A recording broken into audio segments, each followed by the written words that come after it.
Good evening, JW McC.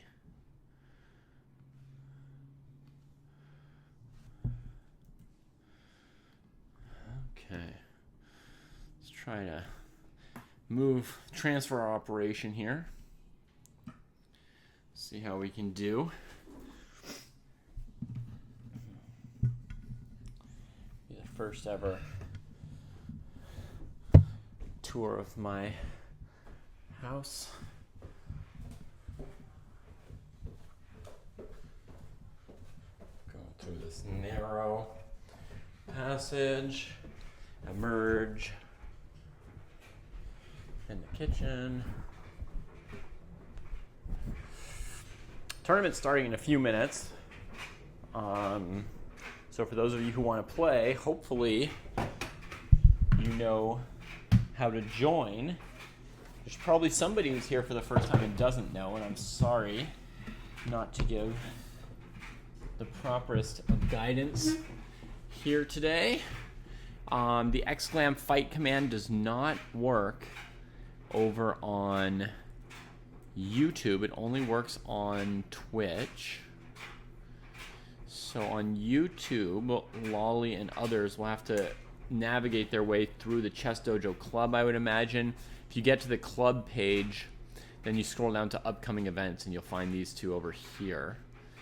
And then they look like this when you get there. Looks like we've got 4 players already in the 1600 plus group. Let me close that and see if we've got players in the under 1600 group as well. By the way, as long as the tournaments hold, it doesn't matter if you're a couple minutes late. You'll still... yeah, we've got more than 4 under 1600s. You'll still get paired, a couple minutes later when you join.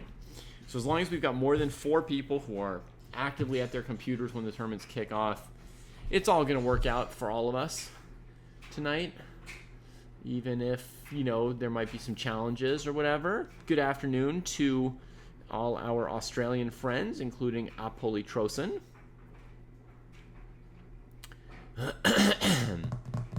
Has anyone told me that I look like Ben Feingold? No. It's never been said yet. Are you telling me that right now? Are you the first one? Are you trying to tell me that, Mitt Romney's dog?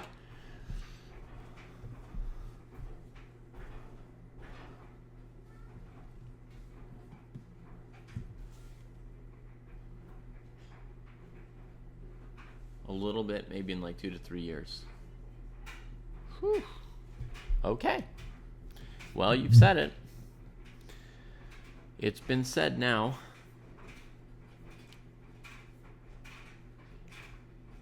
The arena lasts 24 hours, Lolly, yes. But the idea of the arena is just to play a single game. It's just we leave it open for 24 hours so that more folks have the time and opportunity to join it. Let me go get my mouse pad and my mouse and my power cord and add these to the setup here.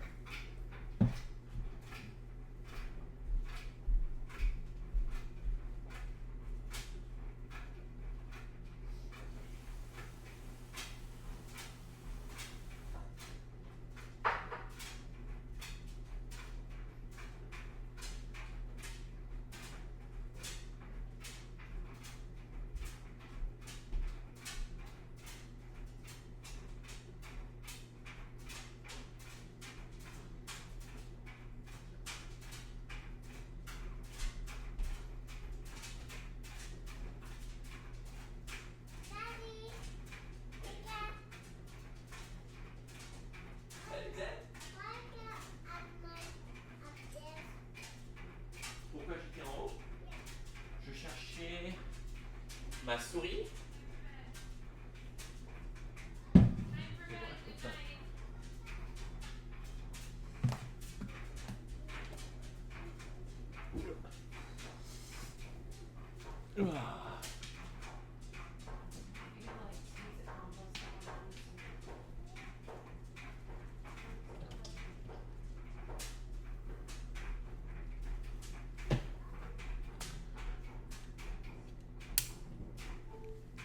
All right, my setup is kind of set up.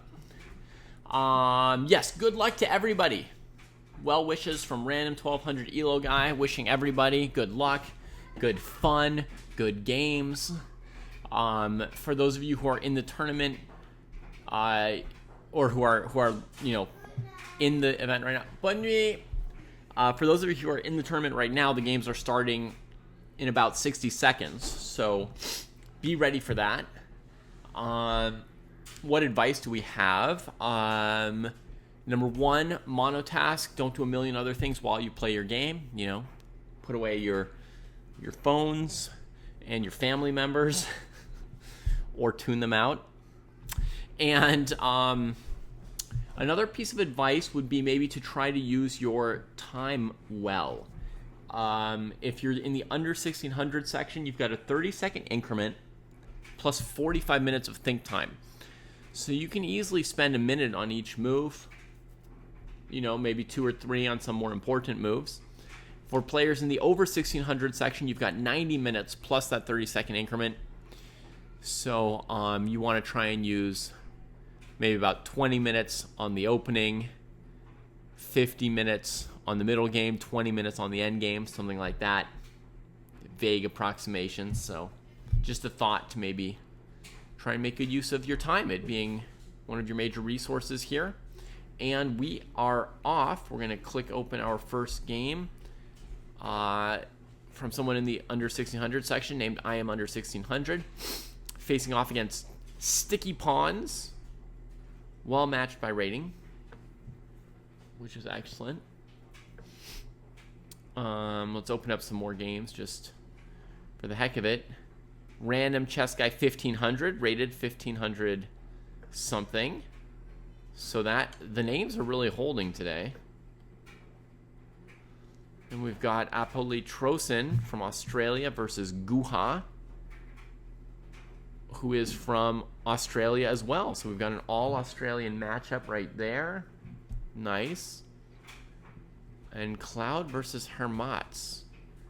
All the matchups really close in rating here. That's excellent. Excellent.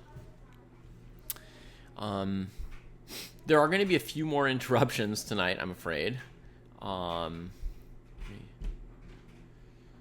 Because all our bedding is going through the laundry and the dryer and stuff, so I'm going to have to jump away and make some beds now and then. Yeah, it's been staying late, really late these days. I think till 9 p.m. or so. So, yeah. I will have to pop out and make some beds here and there in between the commentary as I can. We'll see.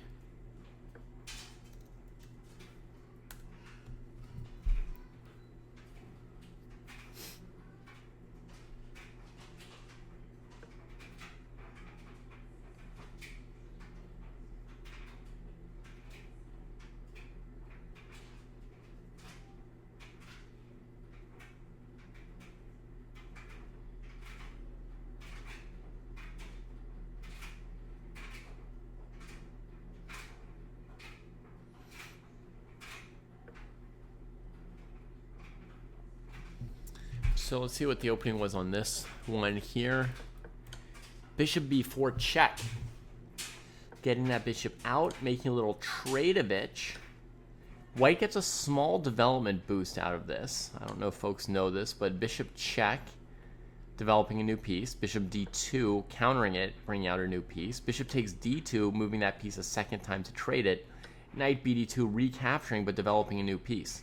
So white gains a tempo of development off of this bishop b4 check move. That said, white's already spent a move on c4, a pawn move to gain more space. So white's not going to have a huge development lead or anything, but they are going to get a jump on building up a lot of space here. Black castles, white plays e4, gets the bishop developed, knight c6, and here white is thinking, castling being one quote-unquote obvious option. But, the better you get, the more you consider other options as well. And these players here are already quite good, 14, 1500 level. So they're going to have some more positional and strategic goals as well as just getting developed. So white's going to consider, should I play d5? They're going to consider, does black want to play e5? They're going to think about the point of this knight, right? Is e5 going to be good for black? Would d5 be an opportunity for white? That has to be considered before moving. In fact, white has another candidate move, e5. I don't think it works, but that would be another way to stop black from playing e5, right? And I think the problem with it can be seen pretty easily if we trade once and then go knight g4, attacking that pawn a second time. I think white just can't support it. It gets lost immediately, and so that kind of rules out e5.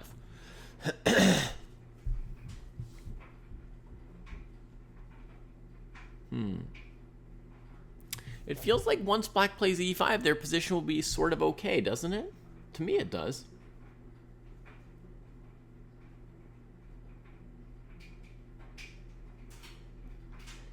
It's quite possible, Loli, yeah.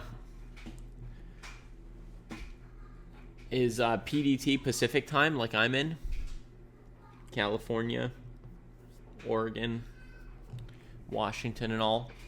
We got a choice from white here, castling. And black quickly follows their plan.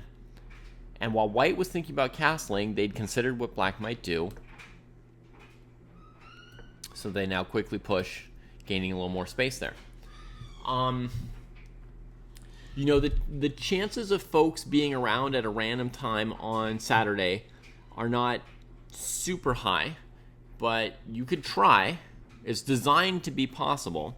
You could try. You could also make some posts in the Dojo Discord, or, you know, you could try and drum up some other folks' interest in joining you.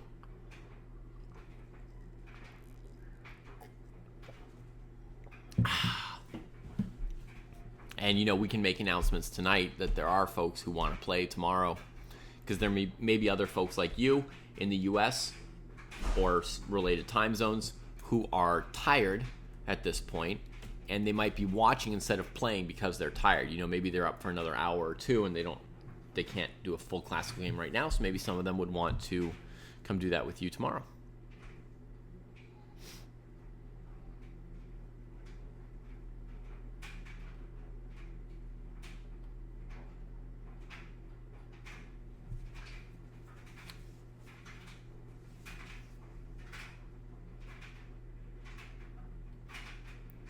How to decide which games to follow? It's a little bit random.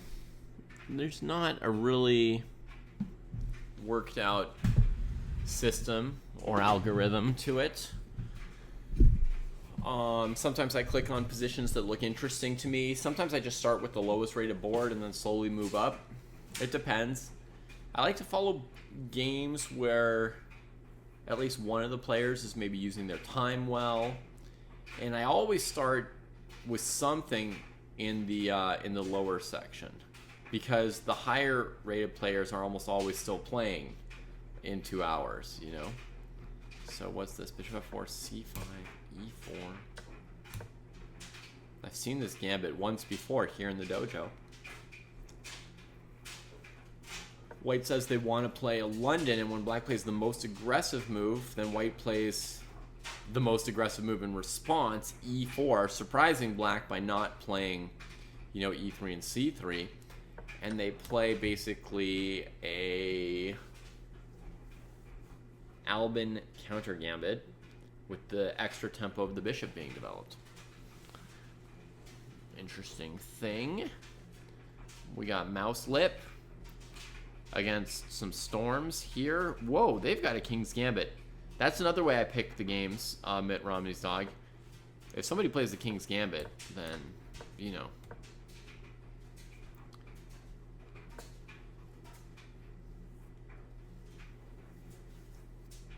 Then I watch that game. Okay, black blundered here already on move 4, actually. In response to bishop c4, in response to d4, g5 is the right move. A chess bar? Nice!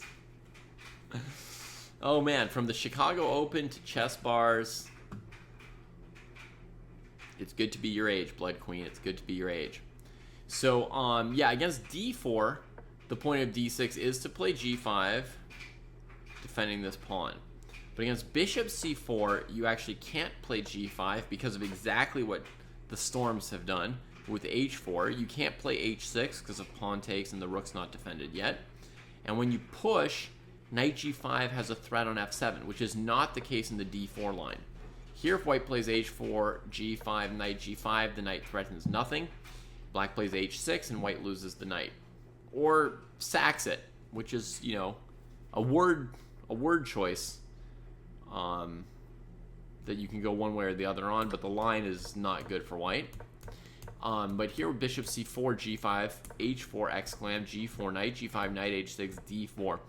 This position is busted for black, or by white, or whatever it is. White's winning, pretty much, straight out of the opening.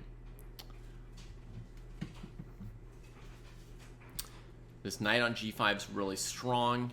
You get your pawn back. Center's great. Knight on h6 is pretty trash. And if they ever play f6 and take your knight, the position is also lost for black. So that's kind of the critical line, is that if black plays f6 here going after the knight, you can go bishop f4, pawn takes knight, bishop g5. They can't block bishop e7 without giving back this piece. And once they play queen d7, castles, they cannot challenge this crisscross of bishops, and the position is lost. I've had this once in a game, but I've never had my opponent make it past move 20 as black in this line.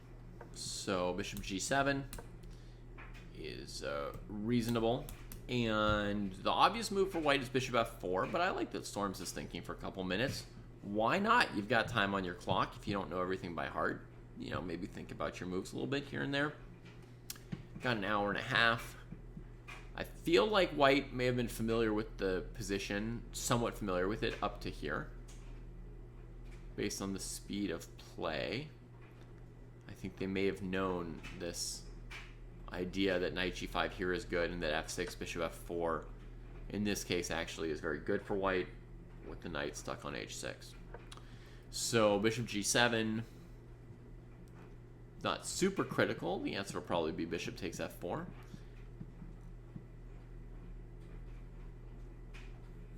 But it's reasonable to have a little think. And here we've got a move from white. They took on f4, 2 minutes. Perfect time usage. It's about how much I would have spent on that move myself, and I certainly know this position. So this King's Gambit is something we will want to come back to. Have I opened this game as well? Whoa. Yeah, anytime something seizes me, you know, then I'm kind of curious. Knight c3. Hey, gefilte fish. Welcome into the show. Knight c3. Knight c6. Get out of the way. Some kind of... Oh yeah, e5 here. The knight can't go to any of these squares. Bishop f4 defending the pawn. Nice. f6, wanting to bring the knight back out. White gives the pawn. And threatens knight c7. And what's the plan on e5? e5 being the obvious move. Black played it after 2 minutes, and now white's thinking. Knight b5 in 3 seconds, e5, and now thinking. Okay. And normally when you play knight b5, you'd want to have a plan against e5. I've thought of a sort of a plan here with rook d1. We'll see if that happens. The queen doesn't really have anywhere good to go. So like rook d1, queen here, queen takes, knight takes. Knight c7 to a8 is probably winning, maybe slightly complicated. This move looks completely uncomplicated. You attack the knight with knight c7 threatened, right? So to me, that looks like the end of the comedy. So rook d1, and then queen b6, of course, walks into bishop here, and the queen's just running out of territory to stop knight c7. So rook d1, I think the only move for black would be bishop d7, but then it's not that bad a move. Once you think of it, you know, it's pretty decent to be on this diagonal. It's defended okay. I don't yet know what white's plan would be after bishop d7. So here we got white thinking away.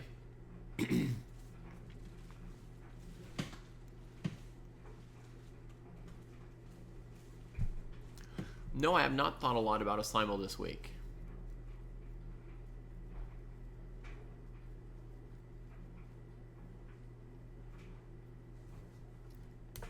Rook d1, bishop d7. Black was ready for that. I would love to do one. But yeah, no plans yet. Okay, this opening here.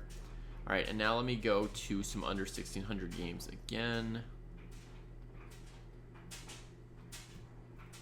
Swing back around.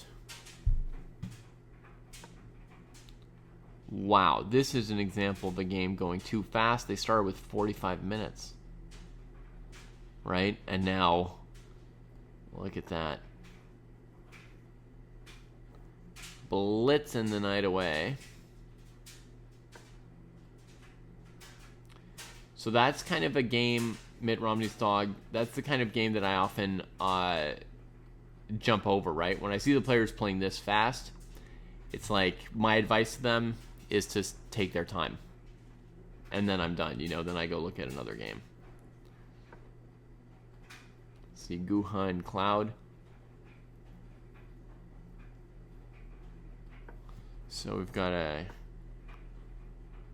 Dragon, Sicilian, d5 comes in, and black seems to get a pretty good position. There's a grandmaster by the name of Guha.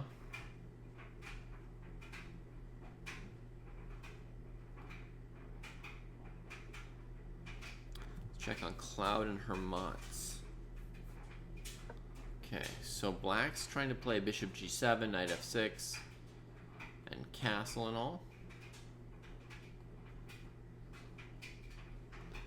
That's right, Gefilte Fish. That dragon was going well for black because of exactly that. The one move d5 countering white's center. Wow, this is unusual. Knight around this way, huh?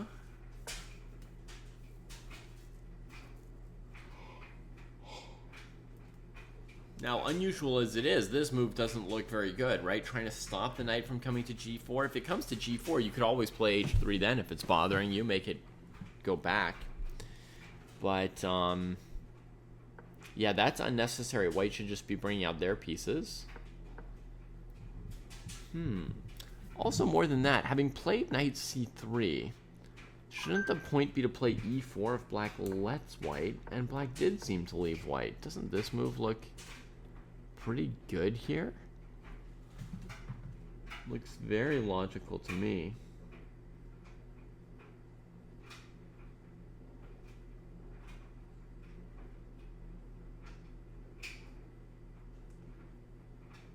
It did start as a Dutch, yeah. Okay, so very conservative e3 from white here. When the moves played so far are really generally associated with e4, right? You're stopping black from playing e6 or e5. You're putting your bishop where if they contest e4 with the knight, you could potentially trade it. And you're putting your knight where you can support e4, but where you can't expand on the queen side, which is one of the other plans for white with the d-pawn. So if this knight is stopping the queen side, it commits you more to doing something in the other direction. e3. Right, maybe white is used to black playing a move like d5 or knight f6 to prevent the move e4, which is the point, and so they've learned that they then always play, you know, e3, knight f3 or whatever. They don't even know that the point of what they did is to play e4. So very, very important, as Gefilte Fish is saying, to understand the points or the ideas behind your own moves. Here, Cloud UCSD hits Hermats with a very powerful move here. e5 it looks to blow open the diagonal of this bishop through the center, which will be a very, very good bishop if the center opens up a bit. White doesn't have a bishop of the same color to mess with this one, right? To interfere with it. So it'd be great if white can do this. And the fact that the queen attacks this knight, right? That tactical tempo of the hidden attack when the e-pawn gets out of the way of the queen, that allows black to either blow open the center or push e4 and grab more space, because white's going to have to deal with the knight here, not the pawn. White defended the knight, and black went for explosion. It's not an obvious choice which way to go, but notice that Cloud UCSD spent some more time than Hermats. In particular, they spent like 7 minutes on this move, which was the big move that changes the shape of the position, and I think correctly chosen by UCSD to take this moment to play this move and try to gain some strategic progress in the center for the g7 bishop. I think it's a very, very excellent judgment that was made using that time. And now we get the trade on d4, which white is thinking about. Normally pawn takes pawn would be kind of an immediate reaction here. Is there something else going on more important than that pawn?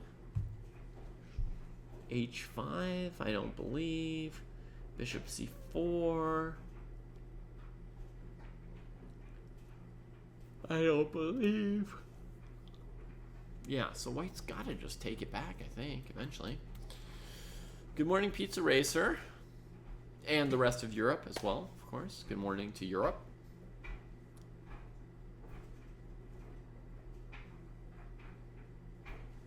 My opinion of daily chess, Mickelwold.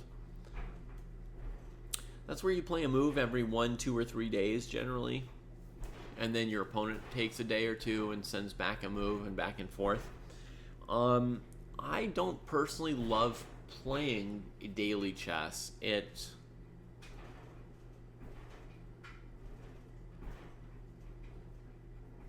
doesn't mix well with a certain kind of perfectionism where I can't stand to play a mistake. And I feel too much pressure to play perfectly, once in theory I and my opponent have nearly infinite time to think about our moves. So I don't enjoy it.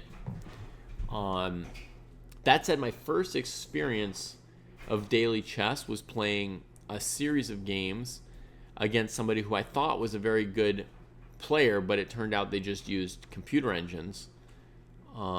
So they beat me just game after game after game, and it was somewhat traumatic, I guess.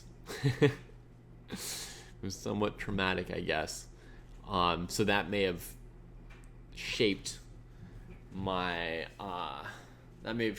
relationship to daily chess from an early point.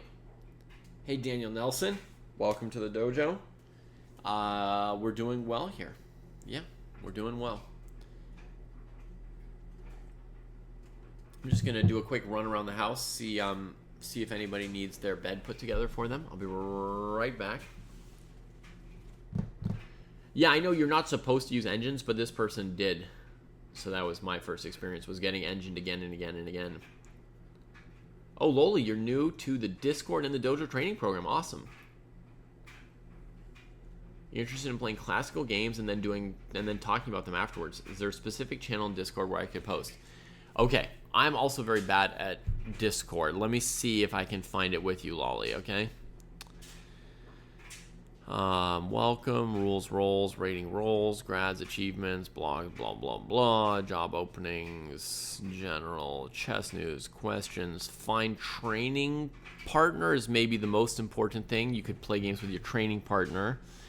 So there's a channel called Find Training Partner, which I encourage everyone to use. Now, let me see. Then there's Dojo tournaments, Open Classical, Round Robins, Dojo Liga.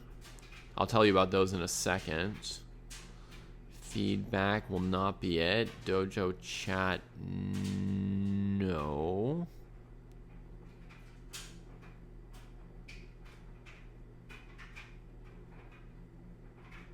Training channels. Openings. Clubs. Books. Where you can talk with other people reading the same books as you. Okay, they've got... Yeah, so for each group, near the bottom of the Discord, Lolly, there are some groups for 0 to 500, 500 to 1,000, 1,000 to 1,500, and 1,500 to 2,000, and 2,000 plus.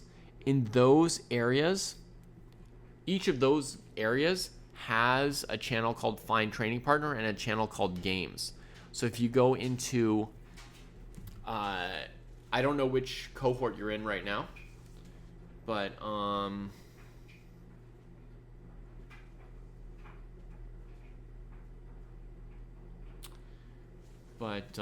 yeah.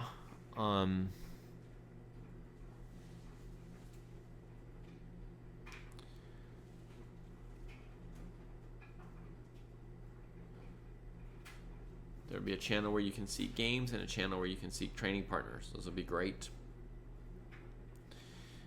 Stamen, you had nobody cheat against you. That's wonderful. You won a lot of games, mostly on time.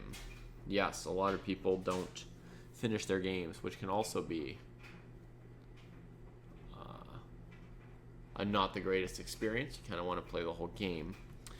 Finally, Lolly, there's an important thing in the dojo. There's these tournaments. Round Robin and Open Classical. These are great places to... Oh, let me sign in so we can see it.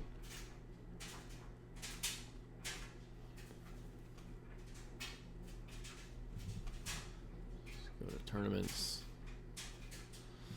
These are great places to get games. You would put in your cohort up here, you know, and then you would join a tournament. That's a great way to get games. So ChessDojo.club/tournaments. And then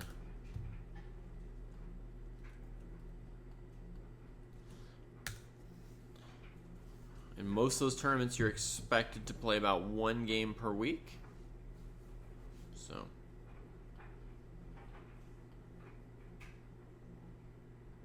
let's see how our game's going. 84, 84. Check. Kavutskiy. Queen trade. And now the big question. Not the $1 million question, the 1 pawn question. Can Cloud UCSD nab this pawn, seeing that white has 3 pieces out against 1, plus the bishop's blocked by a pawn? Can we spend time grabbing that oh so delicious, oh so tempting little pawnlet?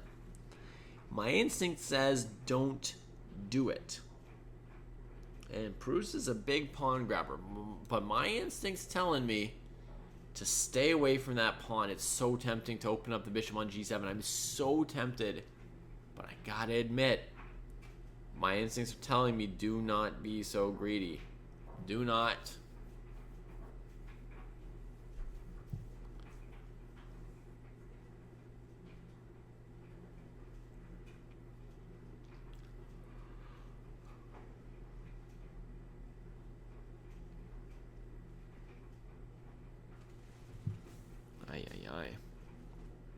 It's not obvious what black should play here. I'm thinking maybe even pawn c6 to keep this knight away, because if I play my instinct move, this is my most desirable instinct move, then after knight d5, I don't really see how to defend this pawn, right? Knight a6 they can take. c6 they don't get the pawn, but they still get the rook. Additionally, there's bishop c4 check here, which is also clearly good for white. But it's this knight b5, knight d5 kind of thing that I suddenly don't know what I'm doing about here as black. And it's making me want to play c6 to keep the knight away. Why not take the pawn? Mitt Romney's dog, I just feel like there's going to be punishment. Like I'm going to be too far behind in development as black. Let's say white plays knight b5, attacking the bishop and pawn and rook, right? Then the bishop would probably come here to defend it. a4, a5. I guess still alive for the moment. Bishop here. What's black doing now?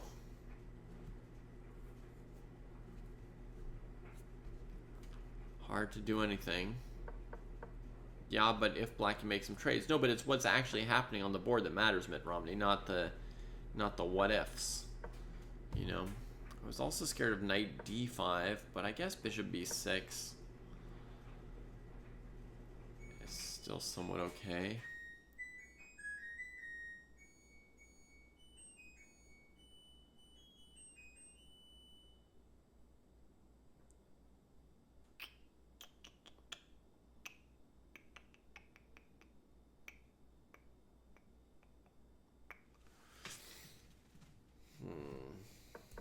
Yeah.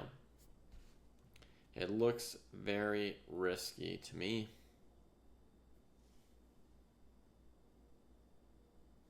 I'm not one to make a lot of little pawn moves out of fear, but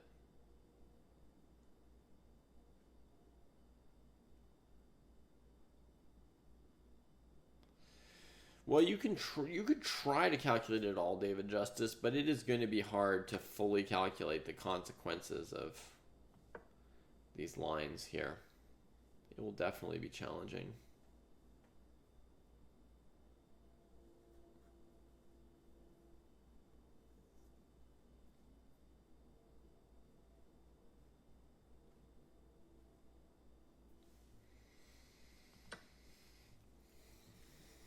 But yeah, you have to choose which moves are worth calculating, and this feels implausible. All right, give me a second to check on the beds.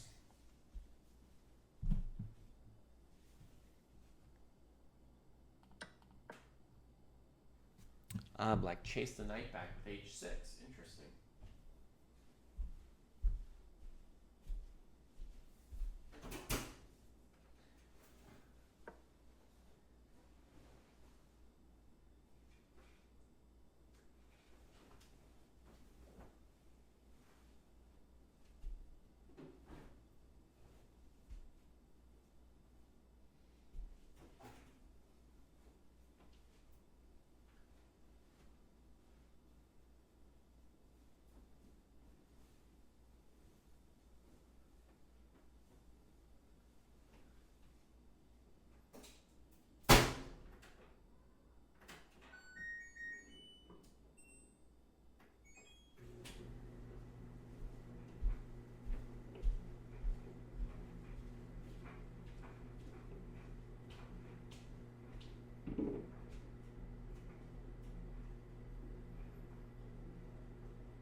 All right, things are looking up or down here in the sense that some people are down in their beds, which is a good thing. Ugh.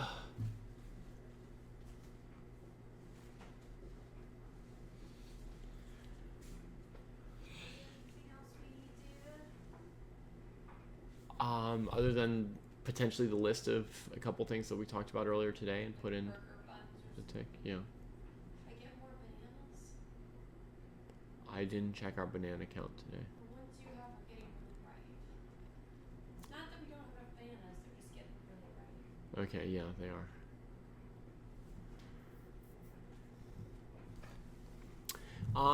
Lolly, yeah, in those tournaments you're expected to play all the games. If there's like a week that's bad for you, you can sometimes make it up in the next week by playing 2 games instead of 1 or something. But yeah, those tournaments do kind of expect you to play all the games. You know, your opponents are looking to play all the games. If everybody just decided, I do or don't want to play this game or that game, it would not work out.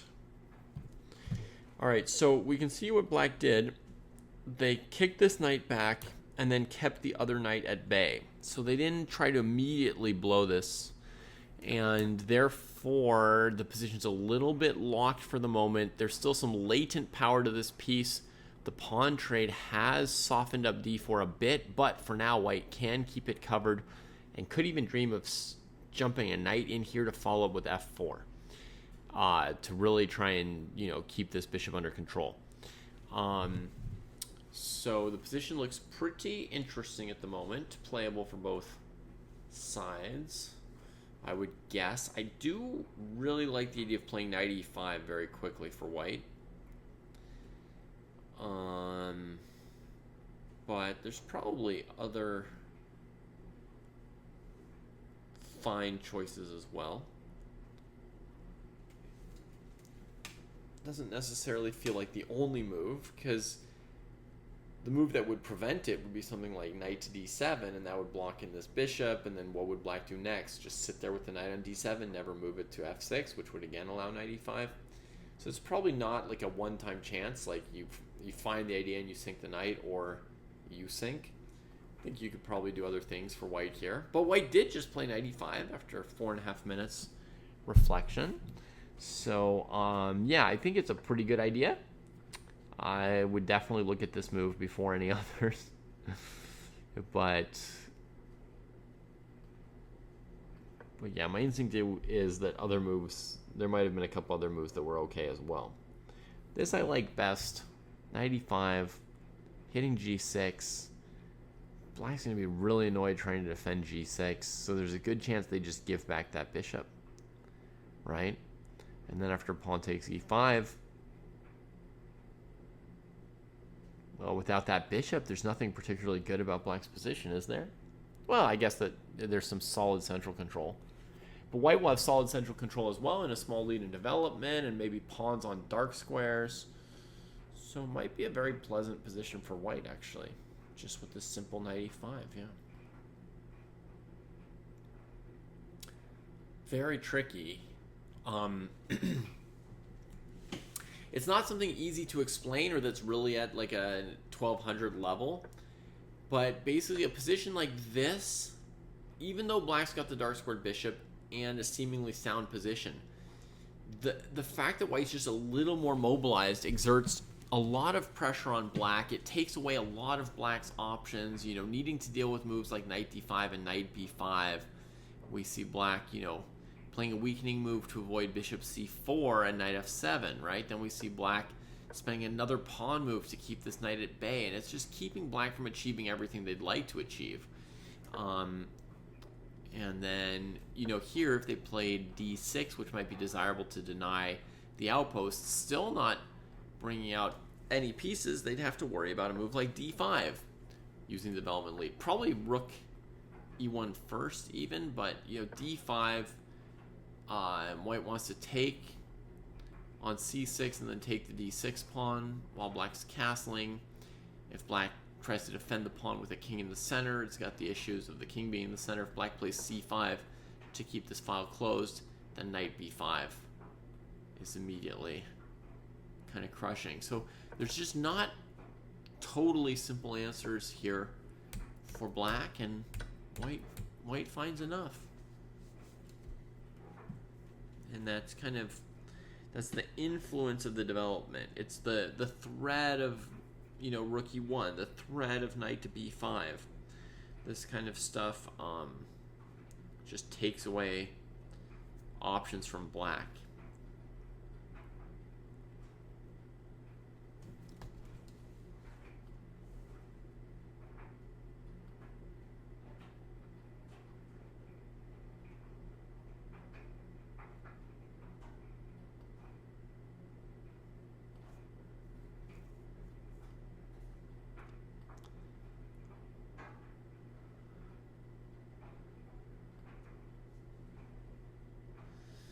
Now,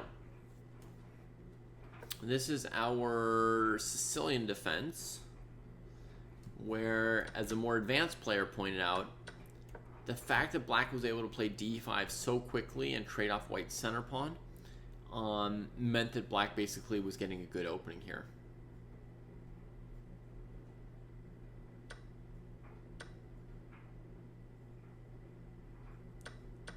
Some trades.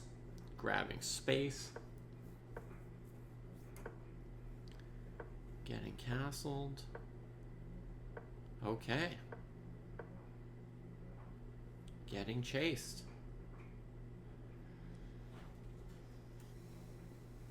Interesting position. Black's grabbed a bunch of influence in the center. Two bishops pointing to white's king.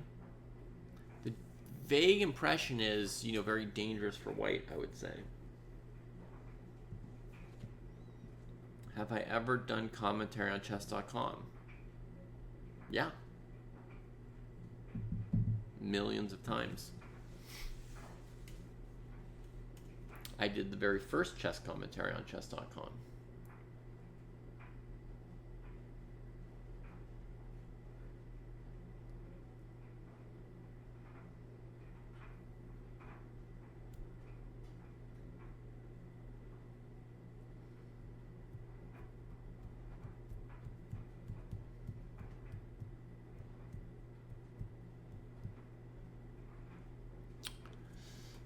Okay, so it looks promising. White's just played knight c3. It's black's move. Knight c3, queen c3, e4.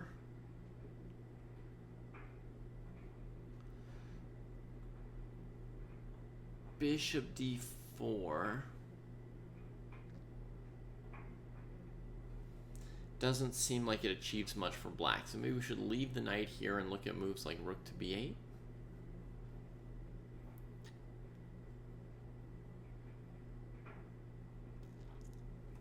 It's a normal looking move, improving the position. Rook d8, also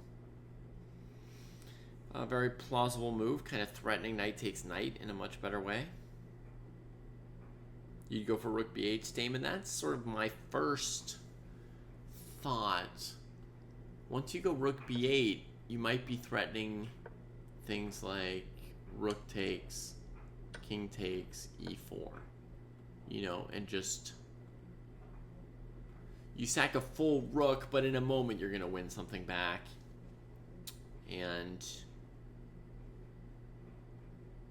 yeah, it feels like there's a lot of tactical and rage potential there in black's position.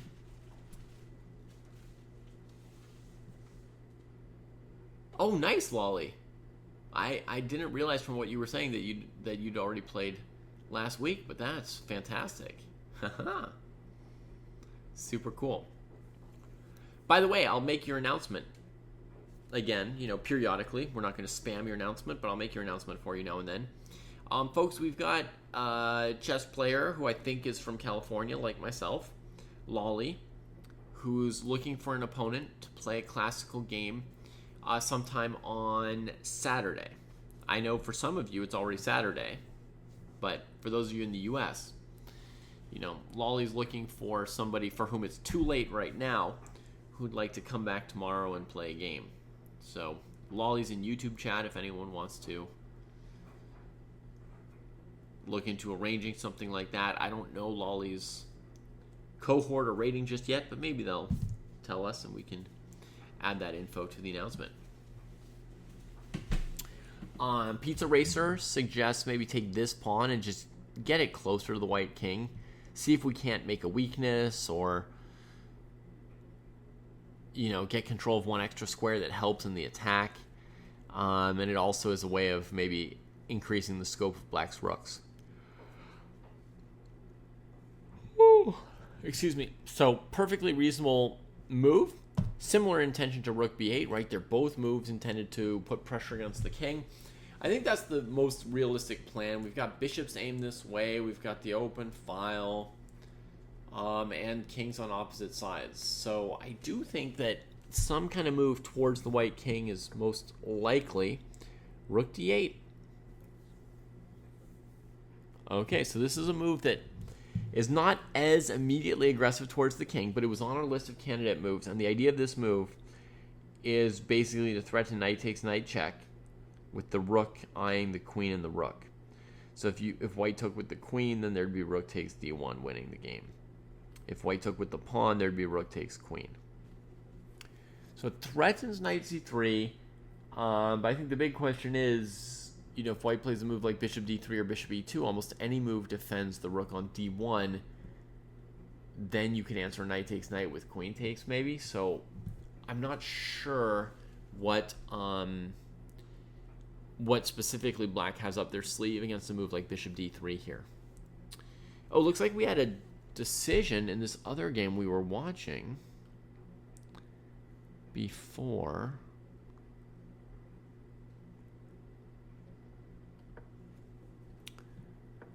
Well, it went somewhat quickly.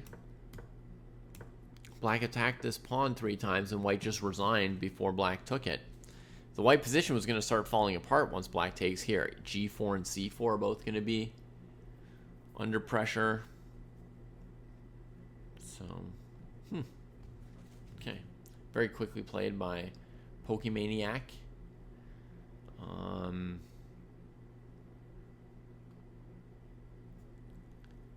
game we're on now. Excuse me. Hermat and Cloud. DE5, castles, F4, right? Putting the pawns on dark squares. And, if the players are going to play this well, I'm going to commentate to the level of their play, not necessarily their ratings.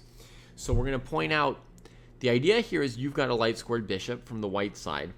And so you put your pawns on dark squares, controlling the color of squares that this bishop cannot cover. That way, white has control of both light squares and dark squares. That way, black has less safe squares on the board to put their pieces on. Also, some of these squares that are attacked by white can eventually become outposts for white pieces if they make it around there. Also, locking your pawn structure on dark squares tends to lock your opponents on light squares, right? Because pawns are generally locked when they're not attacking each other. Locking pawns on light squares blocks in black's light squared bishop. So black's position becomes very light square focused with weak dark squares. So f4 is a nice advanced positional concept, and I think most very experienced players would guess, like me, that white's position is better once they set up these pawns here. However, something very interesting happens on the very next move. After bishop e6, white plays a an inconsistent move here, compared to the strategy I was talking about before, which is they play h5. This takes a pawn off a dark square onto a light square, which encourages black to put a pawn onto a dark square. So now, if white takes, black takes, we can see the potential for black to set up their pawns on dark squares with the bishop on light squares. They'll complement each other better. The bishop will be more active, have more options. So the h5 move is definitely odd. Oh, and g5, this whole trade did happen. h6, king over. Excuse me. Okay, so this is the live position now.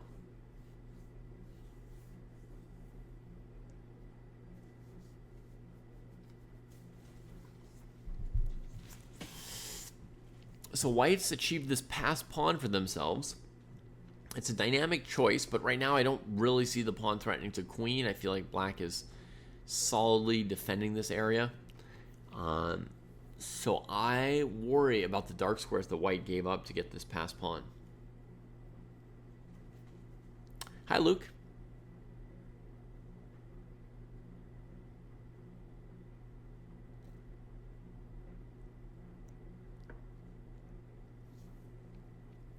Okay, white's looking for some activity. Puts the rook opposite this rook, which is undefended. Prepares ideas like g4, bishop d3, etc. But I will make no secret of it. I kind of believe in black's position here. They complete development. They challenge the pawn against g4. They can probably play f4. Oh, hey, Dennis. Yeah. Yeah, Friday night fights is always fun. I'm feeling a little bit tired today, so I'm not my snappiest, you know. When you've got a regular thing where you just got to be on the stream all the time, you can't always come in with a great personality and great energy, right? Sometimes you just have to make do with a mediocre personality and a drop of energy. So I'm making do today. I mean, everything's been going well. I have nothing to complain about. I had a nice day today. I had a nice day yesterday. You know, been getting my exercise in. Kids have been sweet. Hopefully there's just too much blood in my stomach from having eaten dinner today. Maybe in like half an hour or something I'll be more on top of it all.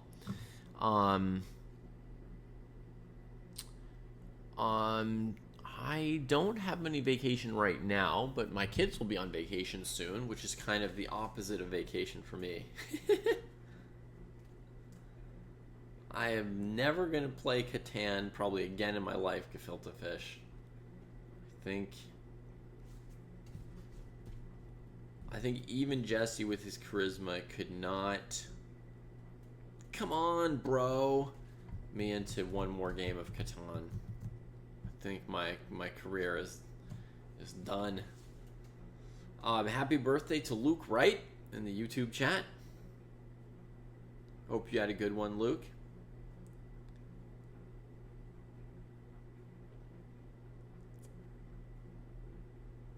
He streamed it accidentally the other day. Sure. He's streamed it on purpose before as well.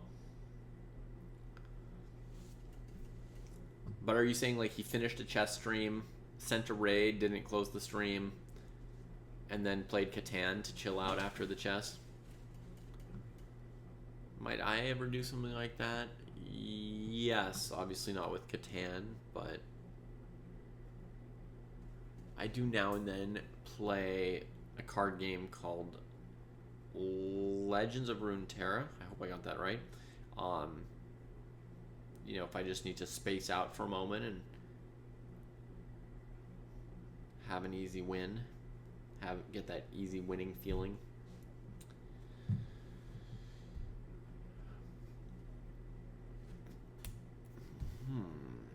All right, let's see if we can think of something for white here. Oh, he started up a new stream by accident or on purpose, and the stream was muted.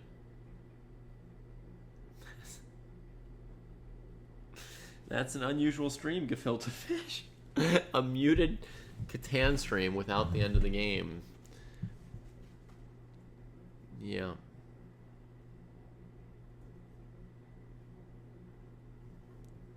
Well, I'm sorry to hear that Jesse's still playing Catan, but not entirely surprised. What does white do? You know, black's preparing to chop the pawn and put the rook in the middle. Black's position looks super strong right now. Where's there a weak spot? Maybe here?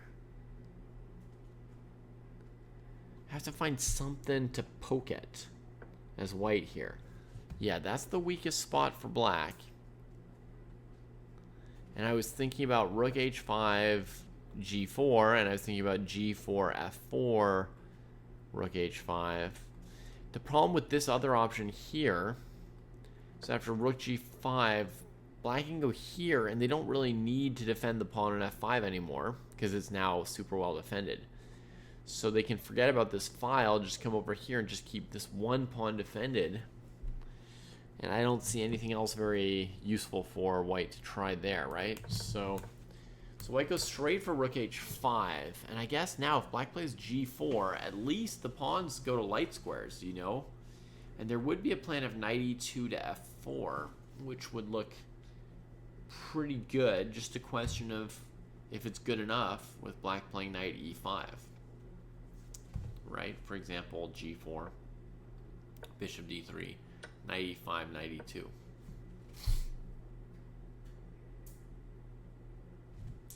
Oh, wait.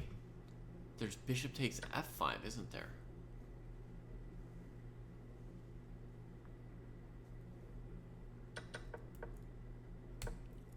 So this move would already threaten the pawn.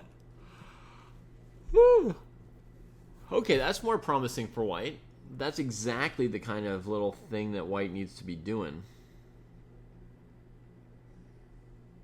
It would be Mickelwold, yeah. I mean, it'd be a mild form of cheating since I probably wouldn't be talking about your game, but certainly if I talked about your game while you listened and played, that would be full-on cheating. And so to make things simpler, we tell everybody when you're playing, mute or close the stream. And only join the stream when you're not playing a game. That keeps it simple. No question about, you know, oh, he's on a different game or anything like that. Because what's the point? It's just distracting. And I'm trying to emphasize for folks that monotasking on an activity is really a great thing to do. You know, that's the idea of a classical game, is to really immerse yourself in that game.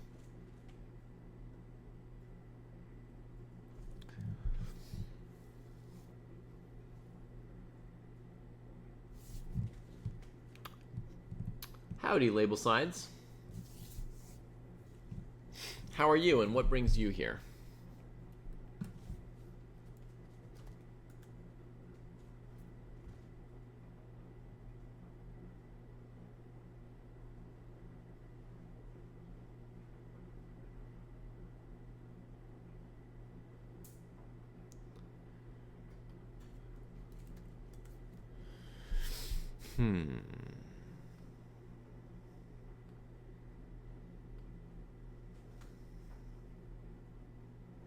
Yeah, knight e5, bishop f5, this one line that we already put on here, it does have the advantage for black that that rook's undefended.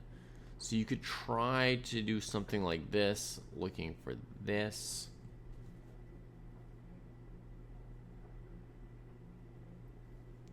But there might be a fancy way for white to get out of this, David Justice. Rook e1, counterattacking pieces on the e file, with the idea that if you take on f5, I will take on e5.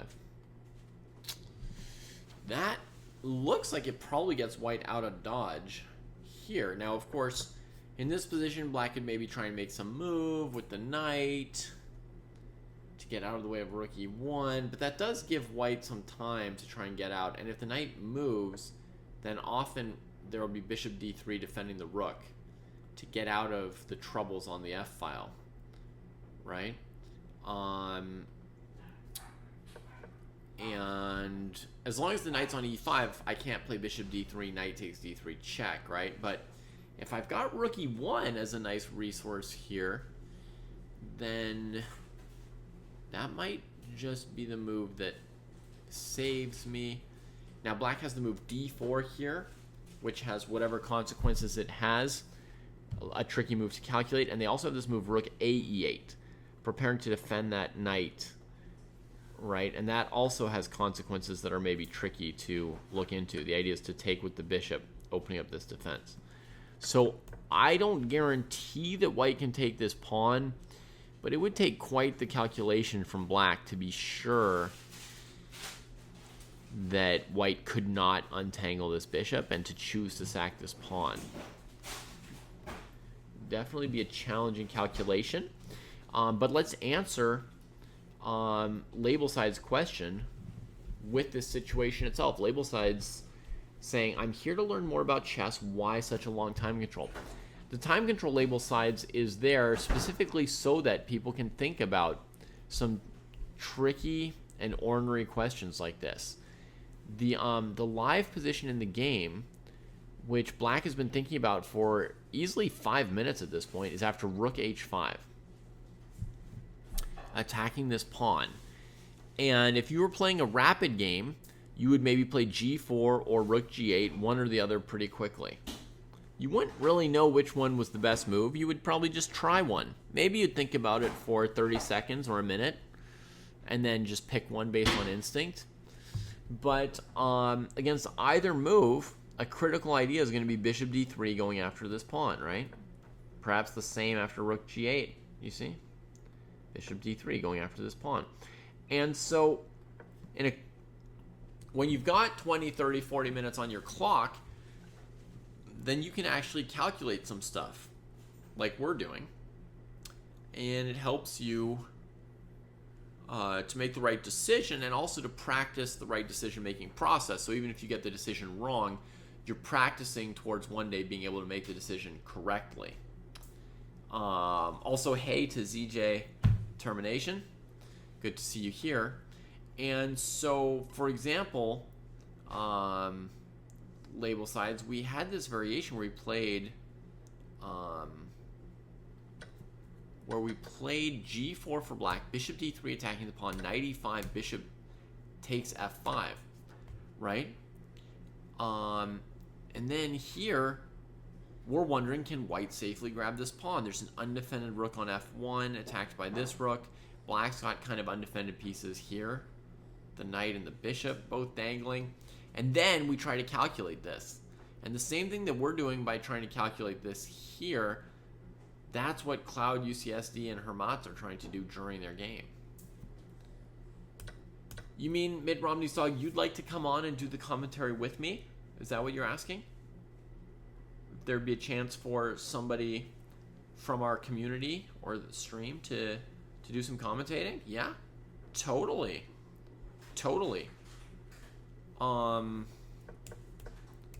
What are your rook g8 chosen after a good thing from Black? Right. Yeah, if it turned out, so I mean, the upside from our perspective would be if it turned out that you were great, then you could sub for me some days when I'm busy, which, as you may have noticed, does happen occasionally. What does it say? Are you trying to impress or improve?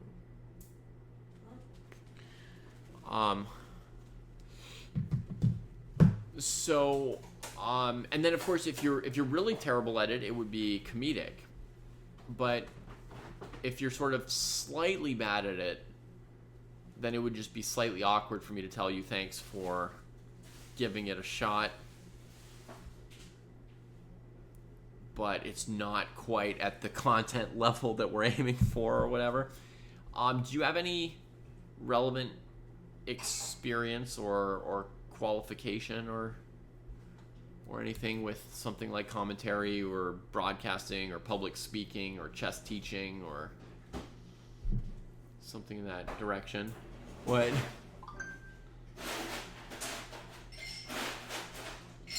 Oh, you've been a chess coach for a while. Great. I mean, I'm happy to give anyone a try, really. I like the idea.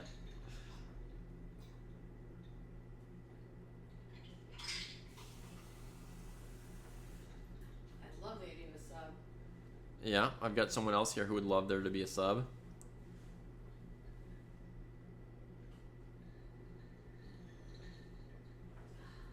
you want water? I have it, thank you. Ice cubes in your water? I'm fine with the water, thank you. That's very kind. Did you find the thing you were looking for? Yeah. Nice. Found a few other things, but There were some things you didn't find. no, No. I found everything. Oh, you found some things that we didn't need that slowed our cleaning up. Correct. Perhaps. Tangerine ice cream bars. I thought I saw something cold going into there. It was a hot day to be in a store that had popsicles and try to resist them. They only have them. They're waiting all year.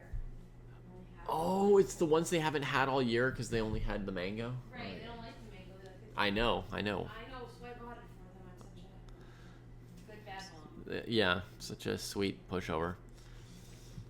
We're always trying to make things better. All right, so rook to g8. Has Hermats played bishop d3 yet? That was the move we were really looking at. Threw in h7, rook g7. Interesting. Whoa. And now going after this piece. If it moves away, then this pawn's going to roll. So the obvious move for black is rook e8, defending the bishop. What does white have planned against that? More harassment from another angle?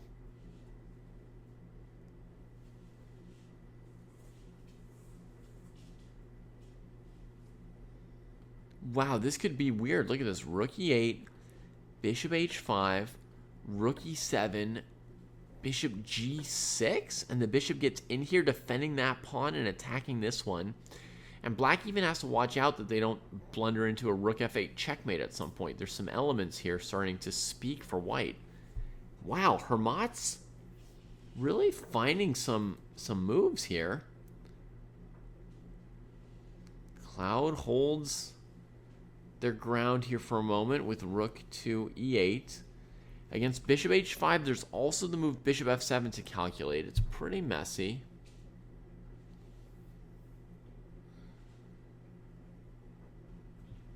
No, it straight up doesn't work. Oh, Mitt Romney, you're saying maybe on this move it could have been this rook instead of that one, so that you're not even giving this bishop tempo, right? That's possible. It's so natural to bring another piece to the game, right? Instead of continuing to use this one. You move this one, now you've abandoned that pawn, and you're not really threatening rook takes h7 anymore, so it's not your dream, but the idea is, I guess, still to play knight e5 and then untangle once you grab the pawn.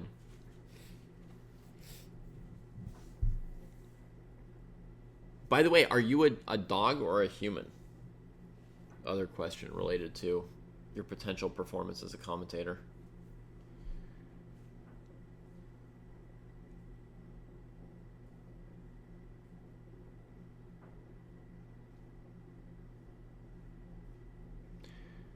Yeah, that's a very practical quote, Rascal King. I would suggest that the person you're quoting may have been missing the moral dimension as well. Just because you can do something, just because you have something, doesn't mean you should just do it. You're proficient in English, so yeah, I guess it doesn't matter too much what species you are. Yeah. Totally fair point. Probably if you were a dog who spoke English this well, it would just be a real bonus.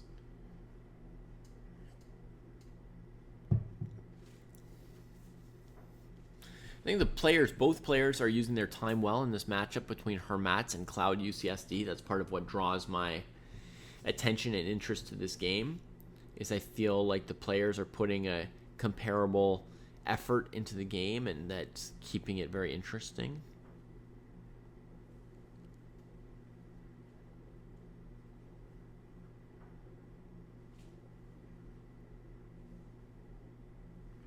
Yeah.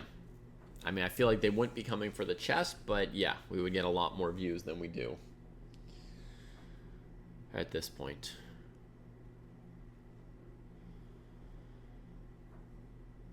And the other folks at the dojo could post all kinds of shorts, you know. Dog corrects IM. Dog teaches IM about back rank mate, etc. Shocked face, double exclam, blah, blah, blah. So bishop h5, rook e7, bishop g6. Maybe knight e5 is a critical move to consider in that line that we were looking at a little bit before. Bishop g6, knight e5, bishop takes f5, and then maybe something like here.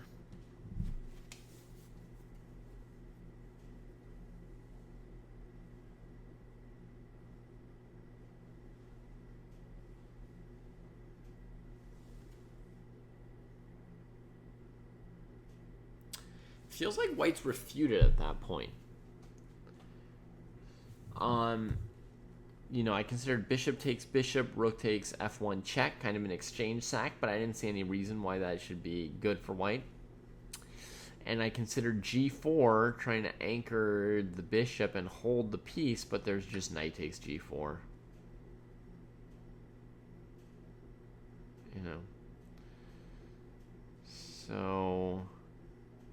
So Stamen's saying it feels like this pawn's not going anywhere. They would consider knight f8 holding this together instead of rook e8 going into some of these tactics.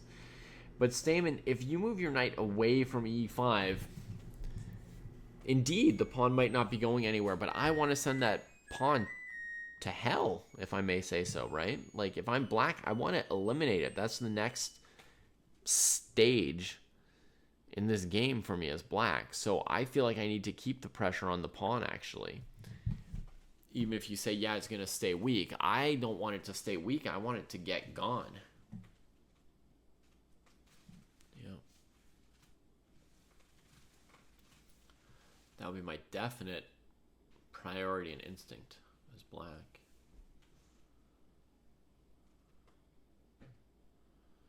So, what's going on? Rook e8. Bishop d3 was played, not bishop h5. Okay. So again, it's asking, knight e5, what happens? Knight e5, bishop f5, some rook comes to this file. And I don't know. But black, who doesn't have tons of time left, fairly quickly played f4 here. Just not calculating those long variations this time. They block out the rook. They still want to play knight e5. So now will we see something like g3 from white, or will white say, okay, it's time to just defend my pawn tamely?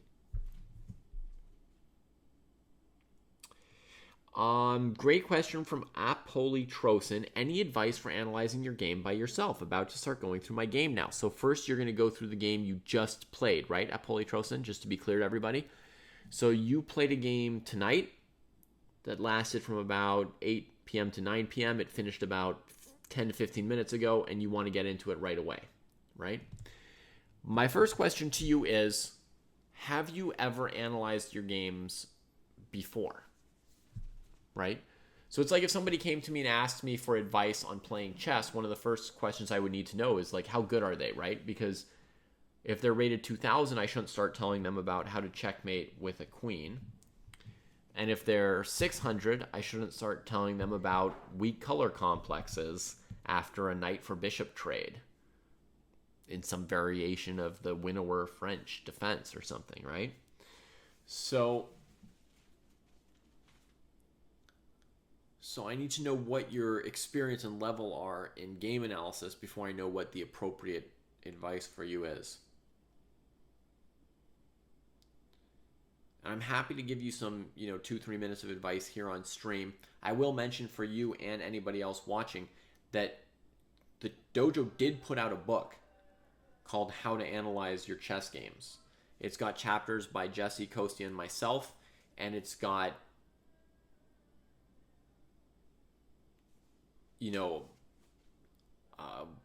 over 100 annotated games at every single level from players in the dojo, like players rated 300, 400, 500, 600, 800, 1200, 1900. Every single level is represented in there with games that we think are well annotated by players at that level. So you can get examples of all kinds of annotation or game analysis. Also, there are some shorter videos on YouTube by both Kostya and myself about analyzing your games.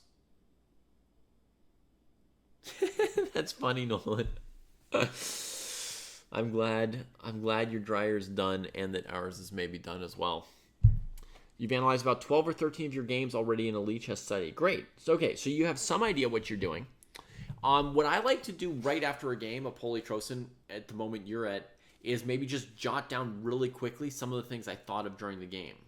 So don't yet try to improve your thoughts or double check things yet. First, I just put in some of what I thought during the game on just a couple important choices, right? Like maybe mark down what you think the most important move of the game was, or where you think, I believe you lost your game, if I remember what you said when you came into chat earlier. So you could put down something like, here's where I think I lost the game, or this is, the thing my opponent did that I didn't see coming, or this is a position that I thought was good, but maybe in the end it wasn't good now that I've played out the game, but when I was playing towards this position, I thought the position looked good. Put down a couple notes like that first, because that's the stuff that a week later you would forget, and you won't have access to it anymore, potentially, or maybe 2 weeks later, right? So it's really good to put down a couple like really important thoughts from the game if you're getting to it this quickly. That means whether you then have time to finish analyzing it today or in a week or 2 weeks, you'll always be able to compare what you thought during the game with what you can figure out afterwards playing through the game. And then my next piece of advice, if you've analyzed 12 or 13 games, basically you're not a beginner, but you're not an experienced game analyst either, right? You're sort of like somebody who's in the process of getting into it and improving their skills in this. So, in chess, it would be like being a 600 instead of a 200, but you're not yet a 1500. You're not somebody who's done it hundreds of times and, has been to tournaments and blah, blah, blah, blah, blah, right? So I would still suggest to you, once you've put in some of your important thoughts about the game, pick one or two important moments or thoughts or questions and only focus on those moments in your analysis. Don't try to analyze every move of your game. So if you think that there's a certain moment where the game turned, and there's a certain moment where you considered 3 options, you thought about it for 5 minutes and couldn't figure out how to decide, right? I'll give you an example from the game we're watching, right? Let's say that in the game, after white played rook h5, that black looked at g4 and rook g8 for about 5 minutes and couldn't figure out which one was better. They might go back later on when they're doing the analysis and try and figure out which of those 2 moves was better.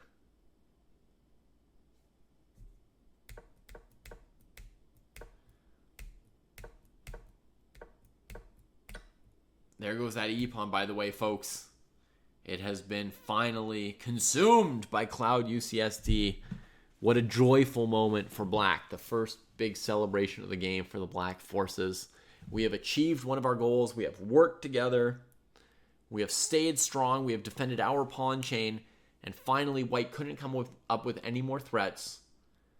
And we have been able to consume this weak e5 pawn, which black has been aiming at for how many moves? Knight d7 on move 20, attacked it. White's never defended it since then. 5 moves later, white has run out of counter threats against black's structure, and black has been able to consume that pawn. What a satisfying moment for the black army, right? 5 minutes, 5 moves, and 20, 30 minutes of battle, and they get the pawn. Yes. My email address, absolutely Mitt Romney's dog, is my last name, Pruess, @gmail. So send me a follow-up there, and we'll talk about getting you on for one of these Friday night shows. Is Friday night... Well, first of all, I don't know if it's Friday night for you, but is this program like a good time for you to try out?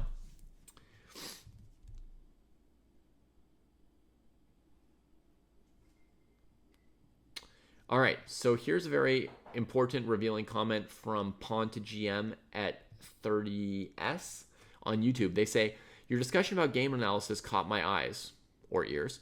I really don't know how to do it myself. I try to go with the engine, but sometimes I don't get it. And when I do a lot with the engine, I tend to forget them fast. Yeah. So Pawn to GM, I advise everybody to never use the engine in their game analysis until they're already a master. A master will already have the discipline and know how to work. They'll have the discipline to think about the position for themselves first, then look what the computer says, then compare the two. Also, a master will have the skill to interpret, sometimes, what the computer's saying. As you said, I try to go with the engine, but sometimes I don't get it. Well, probably almost none of the time do you get it. pawn to GM would be my guess.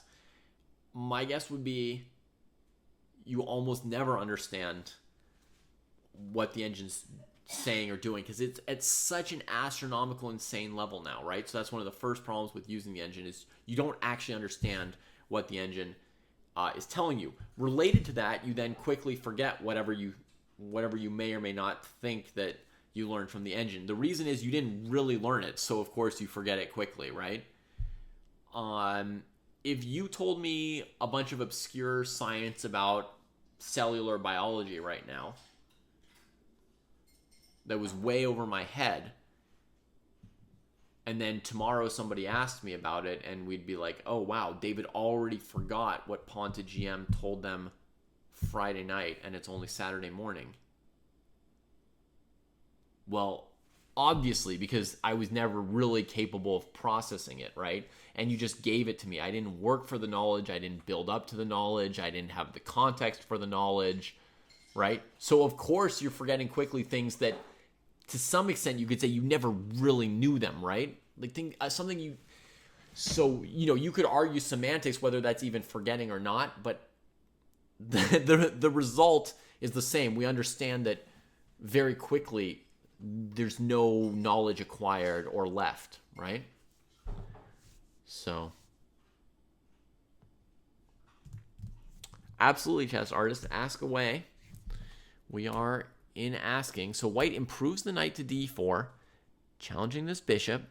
Black makes a trade, simplifying a little bit, and then moves the bishop out of the way of the knight. So for the moment, black is up a pawn. They have chances to maybe even clean up this pawn, depending how things go. And this knight is not yet finding an impact. Black's got it controlled here, controlled here. Black's got this open file. Everything looks fine for black. They look very comfortable here. So, no, thank you, pawn to GM, because you said exactly what I needed somebody to say at that moment. So that is why, yeah, my advice...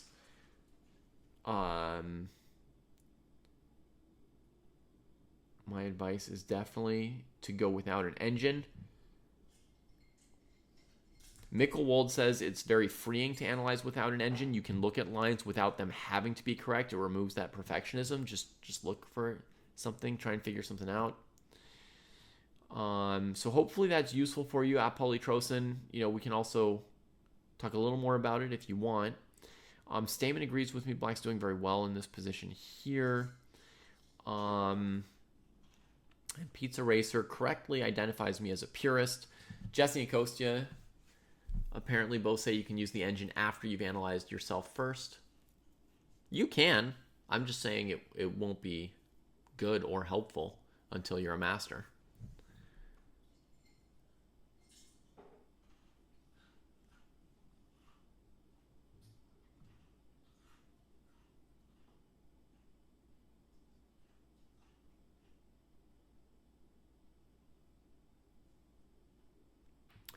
Sorry, Scott, are what better?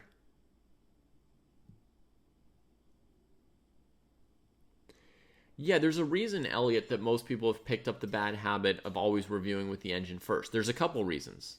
And I don't mean, when I tell folks that it's not good to do it, I'm not saying that, I may be a purist, but I'm not saying that to try and say I'm better than you because I don't do it. I'm not doing it to gatekeep by telling you you're not good enough to do it. I'm not trying to make you feel guilty or bad for doing it, okay? None of that is my intention. My intention is just to give you the straight truth about what's best for you, for those who want to improve. And that's the only reason that I say it. Now, why do people have this habit? I think two main reasons. Number one, it's psychologically deeply satisfying to think that you've got the answer about your game. What most people do with anything, with any information, any news, any results, you interview for a job and you don't get it. You ask someone on a date and they decline. You make a joke with your friends and nobody laughs. Most of us, anytime something happens, we want one thing as soon as possible, right? We want a narrative to explain what happened in a way that reduces our discomfort with what just happened.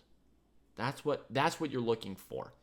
So when somebody plays a chess game and then they go turn on the engine, they're turning on the engine because the engine is going to give them basically bulletproof information, so to speak, about the game, from which they can then build a narrative about why the game went the way it did. They're not really going to understand it on the X and O's on the board, but they can explain, I was playing great and then I blundered, right? Or I was playing well, but I got into time trouble. Or I just didn't know this opening and I was drifting. Like, they want something like that so they can explain away psychological discomfort around a game they've just played. That's the number one thing that they want, and one of the two main reasons they turn to the engine. The second reason is that most of you probably use chess.com, and chess.com pushes that game analysis. Now, chess.com pushes that game analysis partly because people want it. You know, when we set out on chess.com at the outset, you know, Eric, Jay, and I did not have the idea of pushing the computer game analyses on people. It was something that was developed later, and which we internally said it's not useful, it's not good, but people are starting to demand it, and people demanded it, and we provided it. And so that kind of builds on itself, right? Eventually, these game analyses by computers are something that is helping chess.com's business model. They have supplied something that people had a desire and a need for, and as long as they keep supplying it, you know, the need and desire for it grows. And, you know, long ago, people would go from the free chess.com to the paying chess.com in order to get access to extra lessons and things, right? Then we put ads on the free accounts. Then I think one of the main motivations for upgrading to the lowest level was just to get rid of the ads. And now I think one of the main reasons people upgrade on chess.com, although I'm not privy to the inner workings anymore, I'm not working there, so this is just guesswork from the outside, but as somebody who has some understanding of the market, I think it's to get access to more computer game analyses because they cut you off after a certain number, and to get access to more puzzle rushes, right? Now, both the computer analyses and the puzzle rushes are both features that are essentially useless from a chess teaching perspective. They're some of the worst features on chess.com from that perspective, the least important features, but they work business-wise. And so those are the two reasons, I think, why you're going to see so much of people. I also want to get back to our game, and there's lots of great questions here. But those because those things make chess.com's business live, it's very hard for chess.com not to provide those. But then the more chess.com provides and pushes those, then even the people who wouldn't have asked for it get used to it. You see what I mean? And it sort of spirals in that direction. And it's the easiest thing in the world is always for things to spiral towards what's easy, what's satisfying, right? What's hard is being uncomfortable and being patient about figuring out your problems and slowly fixing them. That's what's hard, but also in many cases what's most useful for yourself and the world around you. What's easy is having an answer in 10 seconds, building any narrative you want about it, not having to do any work to prove your narrative,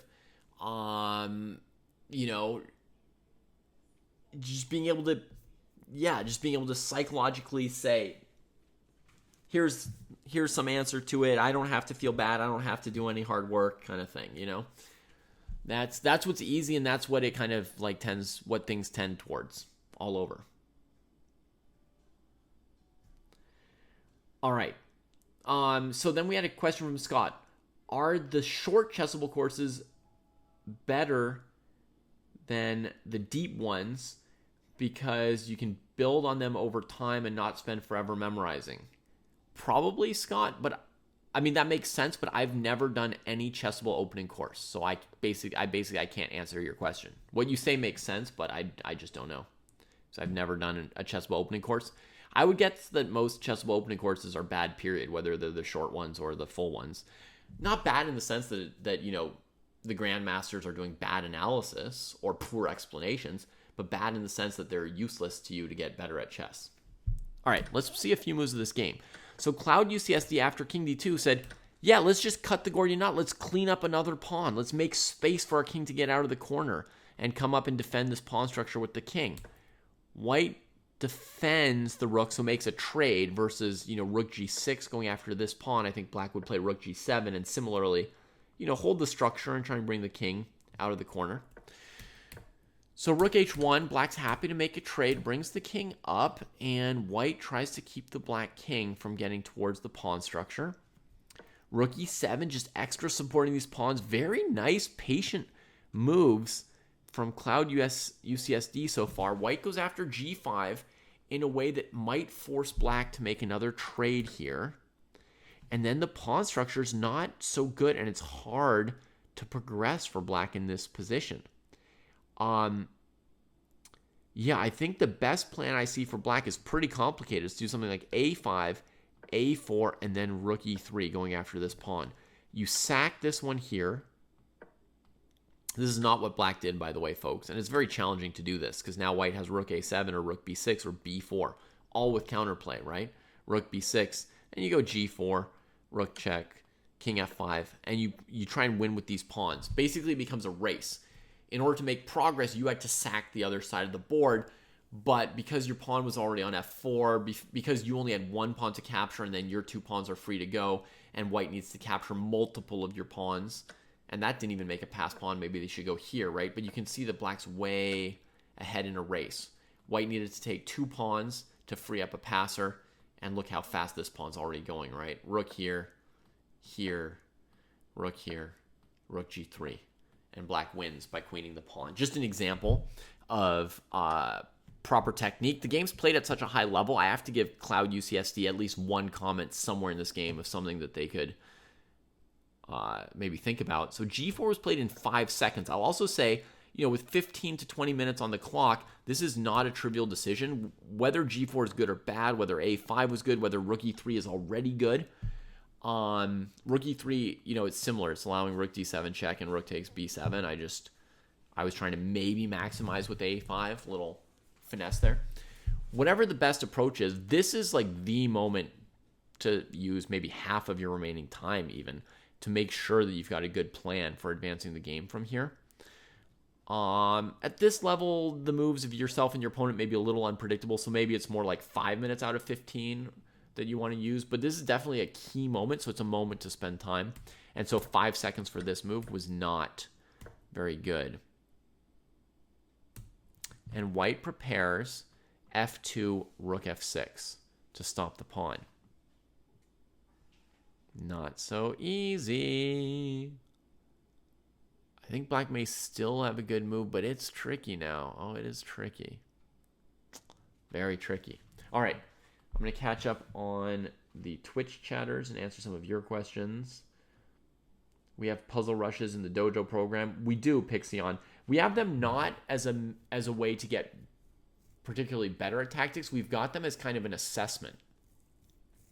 The puzzle rushes are correlated, like your score on puzzle rush is correlated to how good you are at tactics. So by having you do a couple puzzle rushes and seeing if you're making the mark for your cohort, that lets us know partly if your tactics is, in the red, the yellow, or the green, whether it is something you need to work on more or not.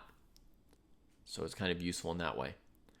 And as Fluent says, we make little narratives for everything in our lives, right? And specifically, I gave mostly the chess examples, but I did say it applies, I think, to almost all of our lives. And specifically, we're making little narratives that reduce our mental stress, that reduce any cognitive dissonance or worries or concerns, right? That's like the key thing. People are narrative living and making animals, right? But specifically, we tend to do it to reduce our discomfort.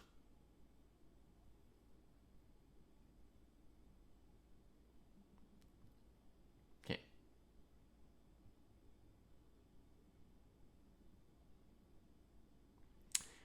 It's your boy. I don't think that puzzles are bad to do on chess.com. I think specifically Puzzle Rush is not the right way to do puzzles. I think chess.com's puzzle tool is a great one, and a very good tool for getting better. And overall, I think that premium membership on chess.com is a million times worth it. It's like one of the best deals in all of the chess world. You get access to so many things, video lessons, puzzles,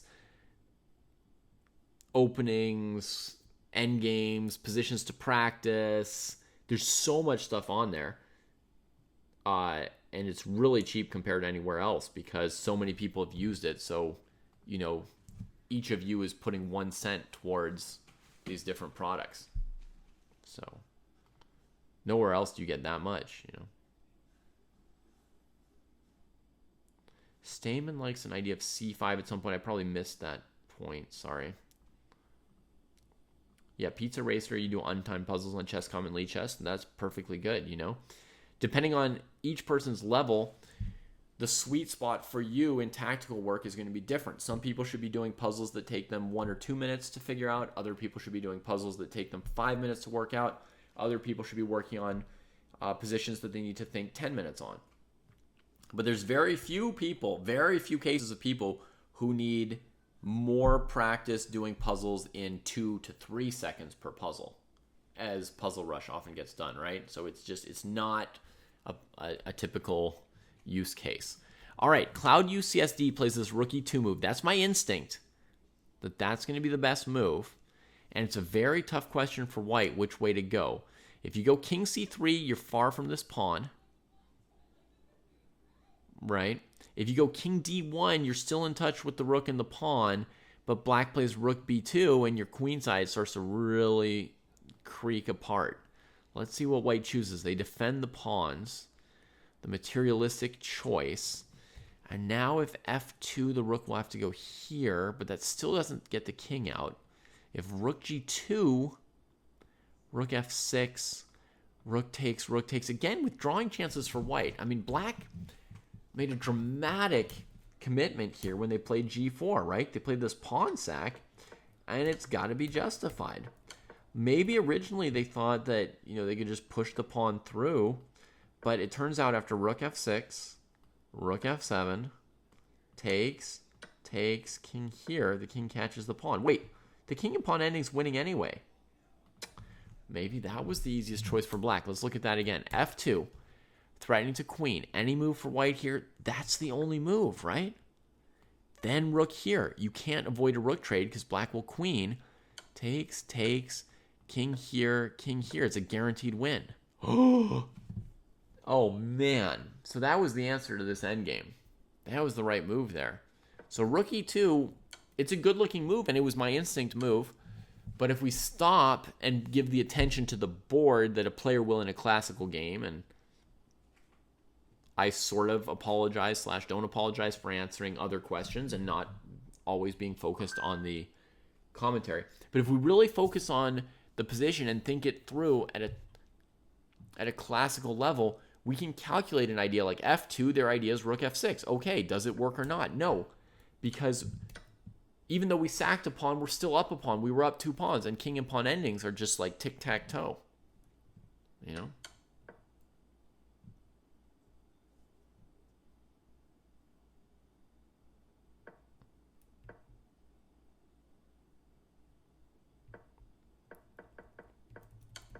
Stamen, where are you thinking of king to g8?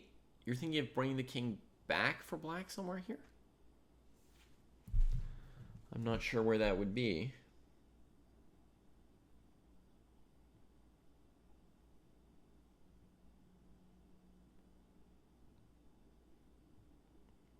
Okay, I got the email, by the way.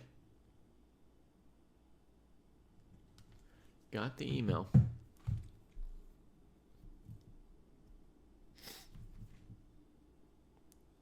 Okay, in this key position where rook e2 got played and where we just figure out that f2 is winning. So king g8, what makes you want to play king g8, Stamen? What's the goal? I mean, normally our king's trying to get up the board, but of course there are tactical reasons to do all kinds of squares. So what's the idea here?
As far as I can see, you can always still win with this f2 rook f7 idea. So I don't think this spoils anything, but I don't see the specific point of it. I don't really have a great move for white to take advantage of it, but I don't really see what black wants to do next against, you know, a3, or if I go rook f6, I think we're back to the same idea of rook f7.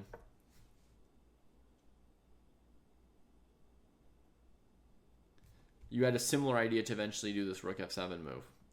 Yeah, it doesn't really cost you anything, because if white plays g6, it's a pretty bad move. Your king, that's the only move that stops rook f7, right? But the king comes up, and now it's in touch with the pawn. And the rook can't go to f6 anymore, right? So now the rook just can't get back to this. So, I mean, there's no way for white to exploit this move, but there's no particular benefit to the move compared to f2 that I see. All right, king c3, rook f2 played. Interesting. So I want to go rook f1 and maybe f2, but I think this rook on f6 construction is going to keep the black king bottled away and deal with this pawn. I don't know that black's going to be able to win this endgame here. Staying focused is definitely getting harder, pawn to gm, and you know, chess is good training for it. There are other trainings out there as well. And yeah, I think being able to focus is a useful skill to have. It's not the only skill to have. There's other people who can do really amazing things with multitasking and so forth that don't come natural to me, and those are valuable as well.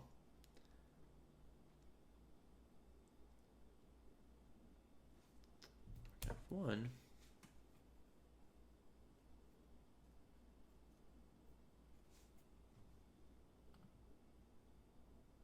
Hey, chess artist. Sorry, I must have lost your message before. Yes, Miss Romney's dog. I received your email. Okay, you're participating in the Dojo round robin. Can I please make some strict regulations for the round robin? Players are very lethargic, not accepting playing requests because of its rule, like you can play with anyone at any time in any order. You've contacted 4 round opponents and no one is playing for the next 2 weeks. There is a new rule that has just been put in, chess artist, to try and deal with some of that lethargy. So if we go to the round robins, actually it may not show here just yet. Go to info.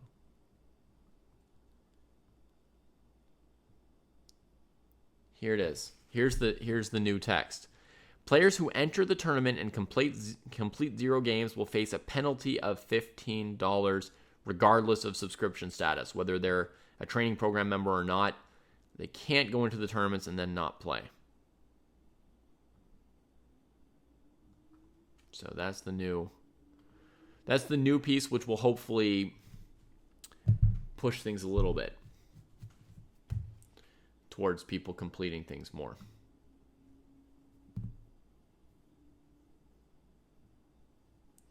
Yeah, the idea of f2 and then move the rook with check at some point, but once black plays f2, white can just play king c2, right? And then there won't be room. Oh, the king already moves in that direction. So against f2, white might be contemplating this, but it's the wrong idea because it allows them to go after these pawns. Really, it's fine to just put the king here and just sit with all your pawns defended. There's no room for check because you just take it. No tricks, you know. And you just sit here as white. The black king can't get out. The pawn can't move forward. The rook can't attack anything. And that holds. So king d2 played. White goes back to f2 check here. See, rook f1, king d2 check. And white should be content to just repeat the position with king c3 here.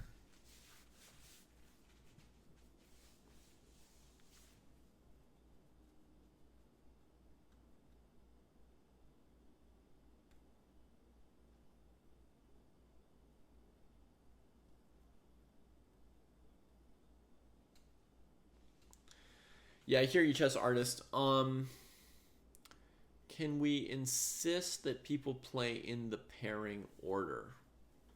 That's plausible. Let me bring that idea back to the group. Okay, chess artist? Let me bring that back to the whole team and see what we think about enforcing an order and with what strictness.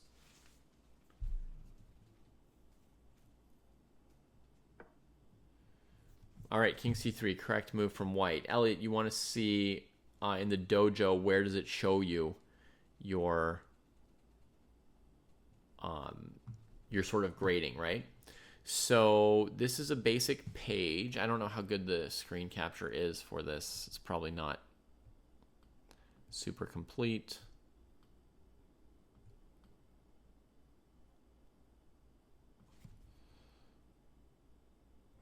Okay, so this is basically like a normal profile page, right? It's your basic profile / training plan page, right? And up here, there's all these tasks, right? It's sort of like the default page when you log into Dojo. To the left of the training plan, there's coaching and then ratings. Let's click on ratings. And the first rating should usually show your preferred rating. So my preferred rating is FIDE. Below that, it'll show other ratings you have that you've linked. So I've got my chess.com rating. It's got my Lichess rating, 1500, 0 games, 0 changes. USCF. And then at the bottom, the tactics rating. So my tactics rating is green. That means it's in the next cohort up, right? It's in the 2400 to 2500 range. If my tactics rating were between 23 and 2400, it would be in yellow here. And if my tactics rating were under 2300, it would be red, telling me I'm not even at cohort level in tactics. So, does that show up on here? Yeah, it did. Okay, back to our game. C5 from black. So they're going to try and use the pawn majority on the queen side to try and make some progress somehow against the king's ability to defend the white pawns here. At this point, black can't win with the f-pawn. So the only way to win is to use the f-pawn to keep the white rook busy for a moment and advance these pawns in a way where you then counterattack on this side at some point, sacking the f-pawn to break through on the queen side with your rook.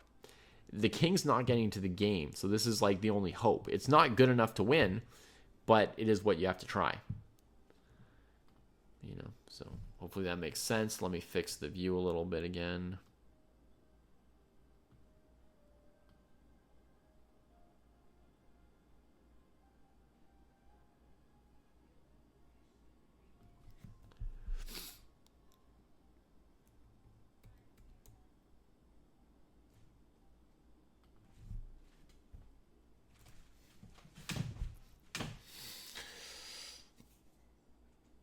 Do you have a tactics rating yet, Elliot? The tactics rating will become more accurate the more of the assessments you've done, which include like logging a puzzle rush score, probably logging how many Polgar mates you've done, and taking a dojo tactics test or a dojo checkmate test. Hello, Dabo. Welcome, welcome.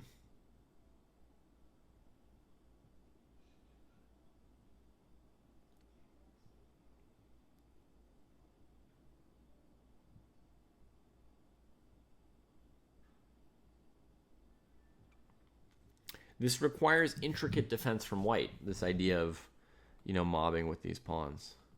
So, you haven't logged any tactics, so you won't yet have a rating, basically, right? Yeah. You'll get to it. Over time, you'll get to it. You don't need to be in a rush to have that rating, It takes some time. You don't need to rush doing all the assessments or whatever, but it'll be useful at some point. In terms of showing you if you need to do more or less tactic work.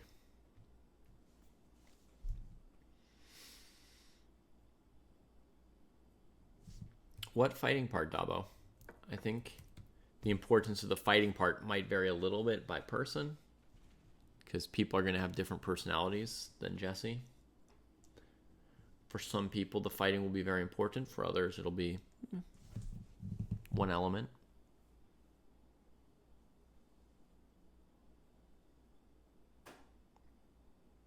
That doesn't make any sense, 316.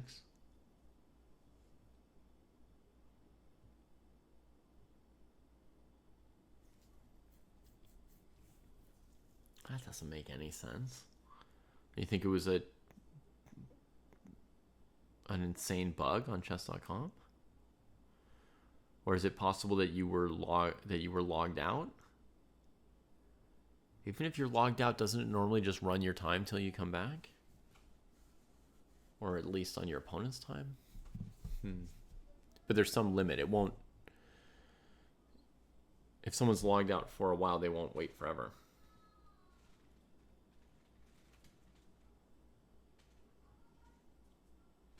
Yeah, I understand that example, Dabo, yeah. A different degree of intensity and focus and purpose in what you're doing. Somebody who's hungry will get food, and somebody who's starving to death will get food, but it may sound the same in that sentence, but what you'll see in reality is completely different.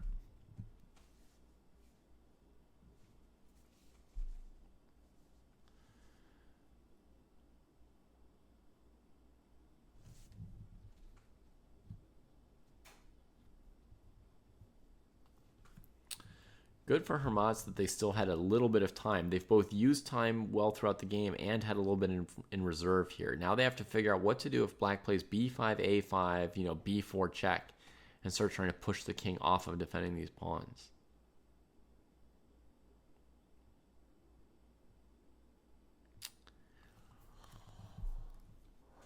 So obvious move number one is d4. Then black could take, take, take,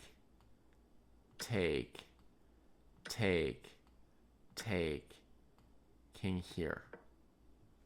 And I think this position's basically winning. Black keeps two connected passed pawns. The rook can defend them. And eventually I think black should win this endgame. So that's one tricky line.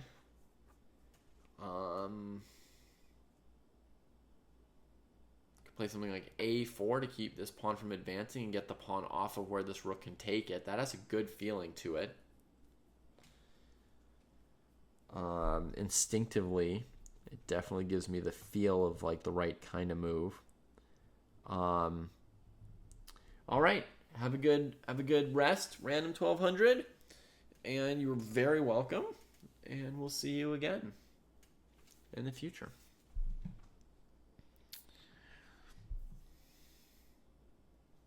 But white has picked the critical d4 move, not this a4 move. So maybe I should look at a4 for a moment anyway. They've played d4, cd4, king d4 quickly. So we're going to get something very much like what I was just showing, I think. Black has one other option here, rook f1, that we should mention. And maybe it's a good thing that Cloud stopped for a second and thought, rook f1 has the idea of f2, etc. Now that you have a passed pawn, it's different. White can't take it, because if you play f2, their king can't get out of the range of these checks, right? So as soon as you play rook here, white has to run the king to the second rank, like what we talked about before, something like this. But now black has d4, d3 check. If the king ever takes, rook to d1, right? So now it gets tricky. It's very tricky with this extra passed pawn. Let's see. Black's made a move. What did they go for? Rook b2, the simpler move. And I do believe that this should be enough to win. If I had like 20 minutes here in a classical game, I might be able to determine whether rook f1 is a brilliant win, or I might be able to be like completely sure if rook b2 is winning, double check it, and just be 100% sure I got this question right. But 5 to 10 minutes, I might not be able to do it. I would try for a bit, but I might not get to the answer. Okay, we get here. So again, you can lock the king out with rook f6, but then black has time for something like rook d2 or rook a5, keeping this other pawn, or maybe rook g2, just cleaning up that pawn. So I think you pretty much have to take it, let the king get a little more active. And, yeah, I don't know that there's very few positions where two connected passed pawns won't eventually win. There are a couple. They do exist.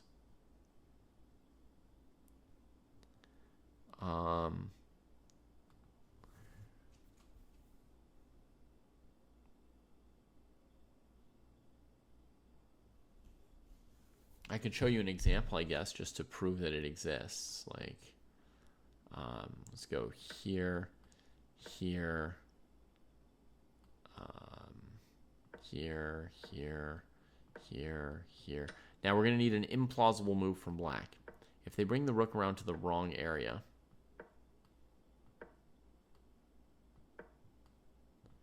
this is the only kind of position I know of that you can hold against two passed pawns. If the rook is stuck behind the pawn passively and your king's here. Obviously here king b7 draws, but even if black had more room to move the rook backwards, right? If they had more room, so we could go here, here, here, here. Here the rook has a little bit of room, but basically you can do something like this to cut off this king, and then your king blocks this pawn, and this pawn can't advance because you take it, and the rook is stuck passively. But in this position, the rook's already on the correct side of the pawn, where you can always play b6, you know, rook a5, b5, a6, rook a4, and the pawns can basically self-propel. You don't even need the king to get there to win. So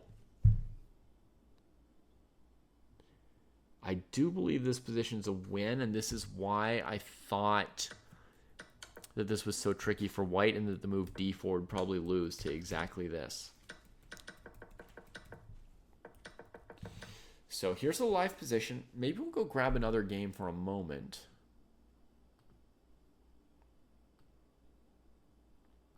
Just poke our heads into this game here. Sticky pawns against the boss.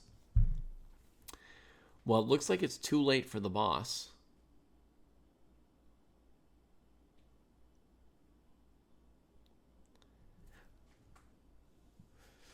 Yeah, you could play rook a5 as well. They're Stamen. Could be pretty similar. Actually, like the rook is weirdly well placed on a2 with those two passed pawns. So I think king g6 improving the king makes sense. But yeah, you're right. I mean, rook a5, you can take the pawn for sure, and you can always come back and defend your pawn. Oh wait, I wanted my king not on the second rank in that game to not get checked and lose the b pawn to a check. Just in case. But here I think the action must have happened a few moves ago when white got this pawn through. Oh look, it was another rook endgame, and black's doing fine here. And they try and go active with the rook, and the pawn simply queens. Ay, ay, ay. So, first of all, the rook shouldn't have moved away from guarding the g-pawn. Yes, normally it's better for the rook to be here, behind the pawn, right? But here at least you're stopping it from advancing, you know, so black could just hold tight here. Stepping away, the pawn advances, and now I would say absolutely the only move would be to come back here. No, the king comes here, and now you're in trouble, right? You don't have enough room to defend this too well. g6, check here. If black plays rook h5 check, the pawn is just going to queen, so that trick's not going to help. Oh, yeah. Okay, this rook move was really bad. After g6, that might already be curtains. Pass pawn might be unstoppable. Because if you come back here, well, I can already put the rook here, stopping rook g1, you know? And then, not much to stop this pawn. I guess come back here. g7 here. Idea the king can come back.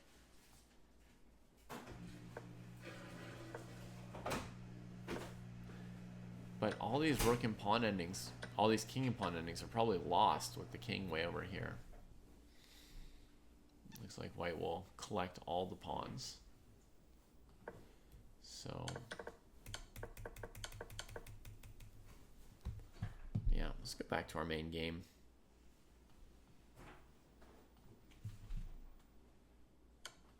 Okay, so here's what we got. We got the king took the pawn, rook check, and takes. Weird direction for the king to go. King f6, check.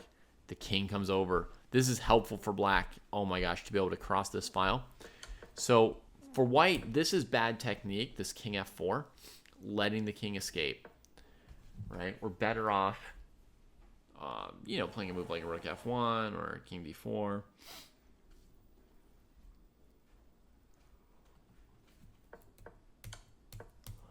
So black's happy to get the king going.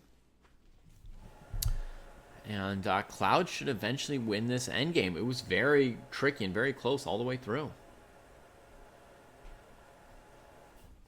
It's not related to FIDE pawn. Those games don't have like tournament directors present. Nobody's like watching over you carefully to prevent cheating. I mean, cheating is not widespread, but FIDE tournaments have a different degree of security. Our games are very serious training games, like what you're seeing today, right? I mean, Hermats and Cloud UCSD, do you see that they're putting everything they have into this game, right? There may not be tournament directors, there may not be entry fees and prizes, they might not have traveled to a tournament site, but these people, they're playing for real today, right? Everybody can see and feel that. So when I say that our games are not, tournament rated games, that we don't have that same standard of, in some ways, it's not, and when I say it's just a training game, it's not to belittle the quality of the training, right? It's very, very good work that these players are doing by and large in these tournaments.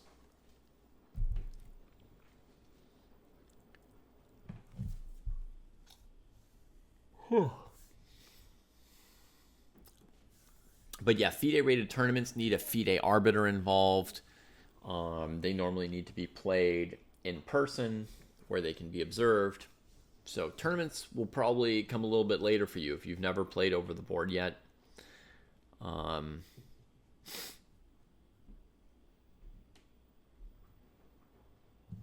Real in-person tournaments. They add a little something. A little more drama and juice and intensity. Seeing and feeling your opponent right in front of you.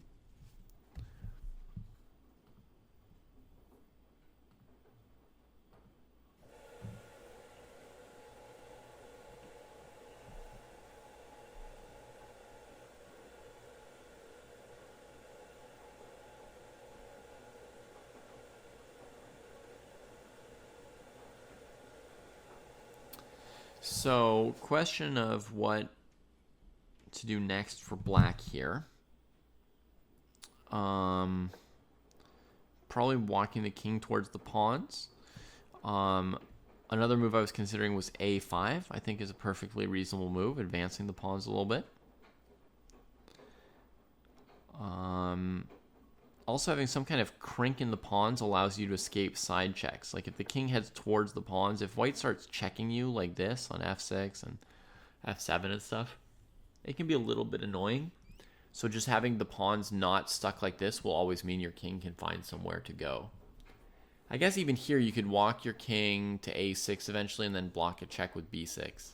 But then when they play rook f7, they kind of freeze you a little bit to the back pawn. So, yeah, it would be slightly annoying. My thoughts on Norway chess so far. Super exciting and interesting. KCC, I was disappointed there was a rest day today. I was enjoying watching the games. But, very, very interesting game so far. Very exciting. From all the players, playing great.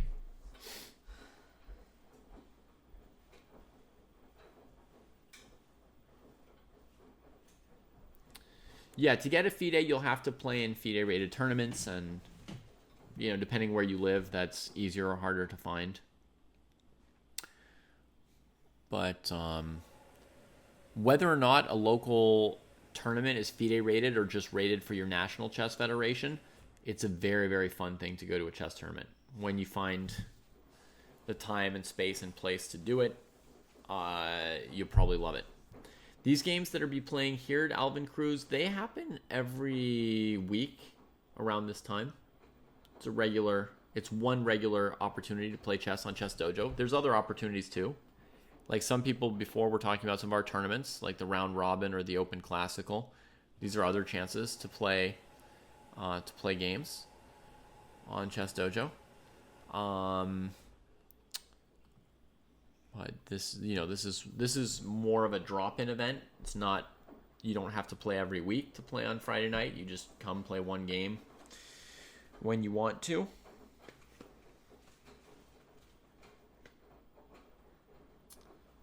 Yeah, the pictures of the players in cowboy gear looked pretty funny. I didn't know that was a thing in Norway, so that was new to me.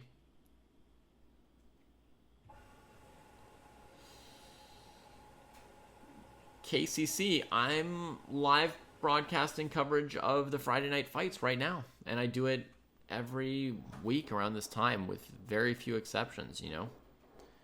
I'm maybe missing 1 out of 10 weeks over the last 30 weeks or so. Maybe even 2 out of 30.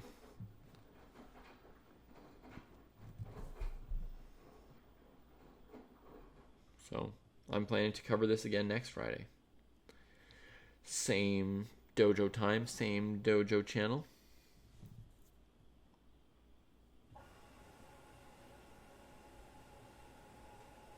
Yeah, this check is a little bit annoying. I don't have a clear solution for black on how to handle it. Anytime you go to the 5th rank, of course, white can't check you. But when you go to the 5th rank, white can go after your pawns.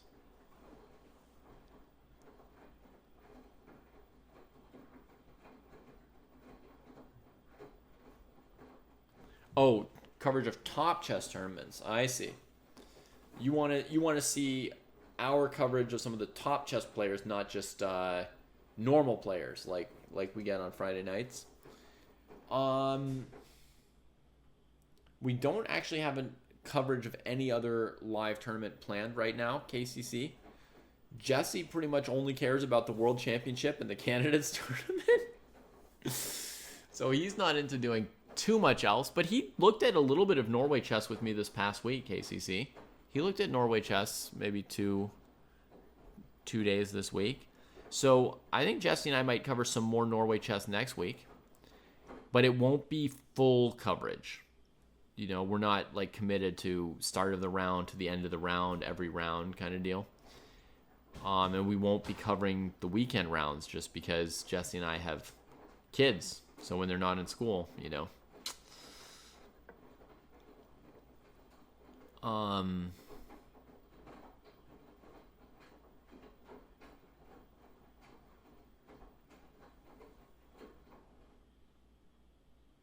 Okay, here's a plan for black.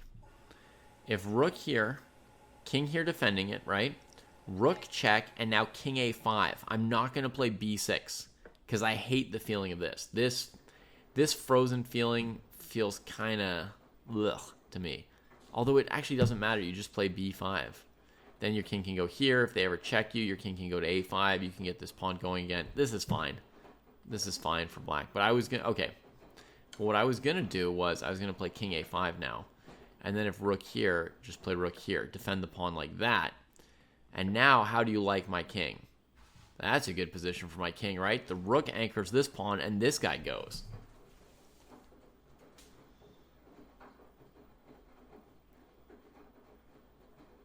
I met Boris Spassky once, and he gave us a lesson about rook and pawn endings, and he called it the master and the dog. And I don't know how much of it I remember, but, you know, I always think about, like, you know, what should the rook do? What should the king do? And how do they, you know, the rook fight against the rook, or the rook fight against the king fight against the rook. This is a good distribution of our forces.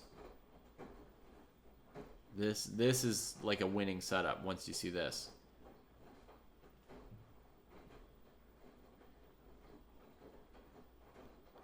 Oh, Stavanger is for oil. Gotcha. That makes sense. I mean, much of Norway's wealth as a country comes from the sale of fossil fuels, right, Pizza Racer? I mean, maybe as their neighbor, you know in more detail than I do, but that's the Econ 101 info on Norway. We'd love to have you play with us next week, Alvin, yeah?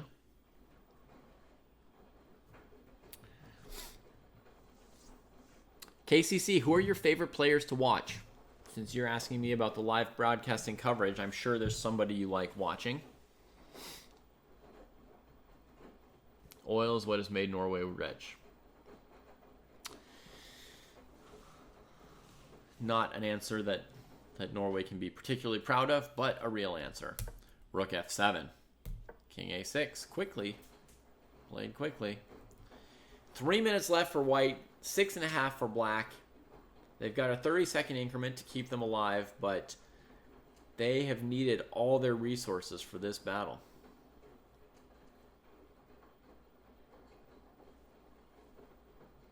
Yeah, well done to both of them so far. I get a little bit of a confident feeling from black on king a6. I like that they thought about king b5 and that they had a follow-up plan to go sort of quickly. And then the next move came quickly as well. So I like to see, like if you think, I like to see that you've got a plan for your next move. That's really good. And at a 1200 level, you definitely can't take that for granted. To look 2-3 moves ahead at the 1200 level is a lot. You know, Cloud is showing a really, just a really advanced ability to plan ahead here. Which I don't mean strategic planning, but I mean just, you know, taking into account opponents' moves, predicting what they might play, coming up with what you want to do in response to it. Showing a good level right here in our rook endgame. Now, black's dream move is something like king b5 and then a5, right? But, okay, white comes around here planning to give some checks like so. One thing black could do is come around and cut off white's king. But also, the simple move b5 is very good here. If you get checked from in front, you can go behind the pawns, right? And if you get checked from the side, you can instead go next to the pawn. So b5 is a good clean move, advancing the pawn, and then planning to improve the king further from there.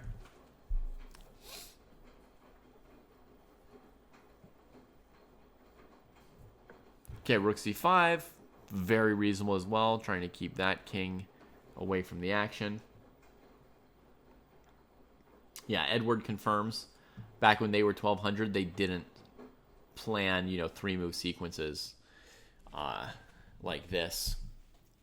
Yeah, plus with pretty good accuracy as well on it, right? So black correctly figured out what white might try, planned what they wanted to do against it, and it was even a good plan. So, yeah. High marks right there. In the final phases of this rook endgame, white gives the check. So it's down to king b7 versus rook a5, and this rook's really well placed right now. So I would go king b7 and then advance the a pawn next.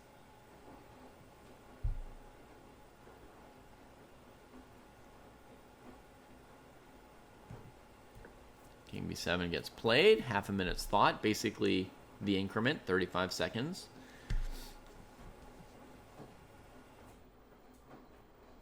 Neither blitzing or rushing, nor tanking. A few minutes left to figure out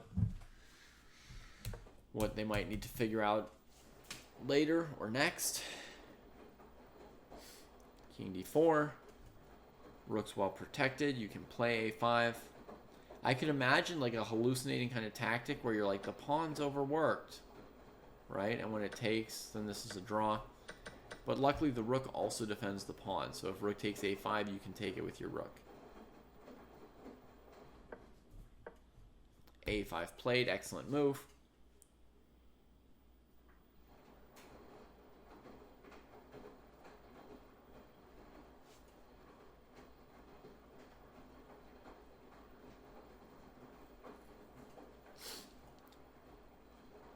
Pizza Racer, I've never been to Sweden. What's one nice thing about Sweden? Teach me something as we watch the end of this rook endgame. I've been to Norway, and I loved it. There were a lot of things in Norway that I found that I enjoyed.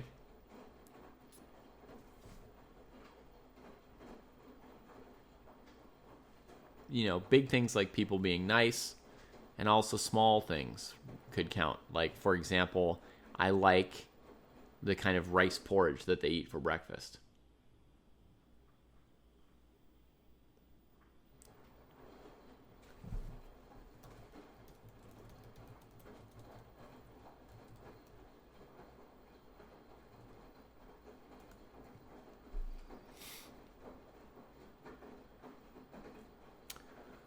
Maybe it's called risgrøt, something like that.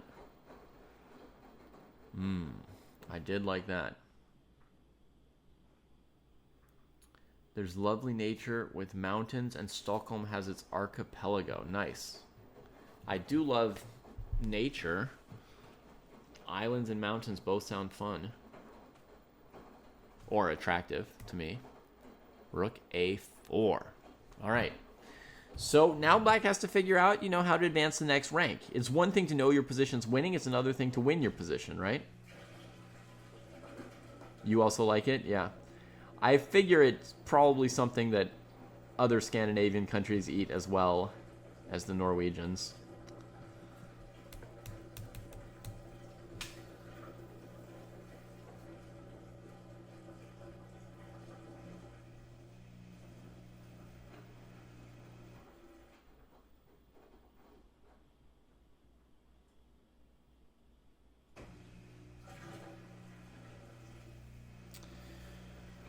I played in a chess tournament in Norway as well, and so that was another thing I enjoyed, was that, there was a good chess tournament, and, Norwegians were kind of, to some extent, into chess at that point because of Maggie. King A6, the king just moves further up, defends the pawns better. That move's pretty simple. Black didn't agonize about it, but they also didn't blitz it, They don't have complete confidence here on how this is going to advance. Rook back to A1. And now, here's where I feel this rook actually has to move, even though part of the plan was to put the rook here. Right? This was clearly part of black's plan. But I think, unfortunately, this rook may need to be replaced or removed somewhere else. Just because if you play king b5, you just get checked. If you play a4, your pawn gets taken. If you play b5, your rook gets taken, right? So there's just no way to make progress without moving the rook. But if you backed the rook up, you'd still be cutting the white king on the c file. Oh, Cloud UCSD plays exactly the move I was just talking about and explaining. So let's put it on the board. It keeps the king cut off, right? And now you can advance b5, a4, king a5, b4, a3. There's like a pretty clear plan for the king to slowly nudge these pawns up the board. And I don't see any real move from white to oppose it. White went rook e1, so now against b5, there's an annoying check from the side. So here black needs to play a4 before b5. Or I don't know if they need to, but it's like a little improved detail, right? Is if the rook stays on a1, then you play b5. If the rook comes to the side somewhere where it can check you, then you play a4 first. Then, if you ever play b5, your king will have the a5 square to go to and to stay with his pawns and shepherd them properly. a4, beautiful move. Cloud UCSD, rook e3, and now either king e5 or b5 are pretty equivalent here. Oh, so you actually sail around there yourself. That's great.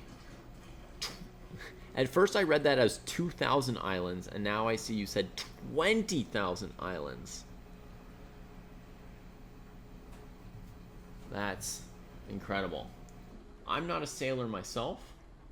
I get a little bit seasick.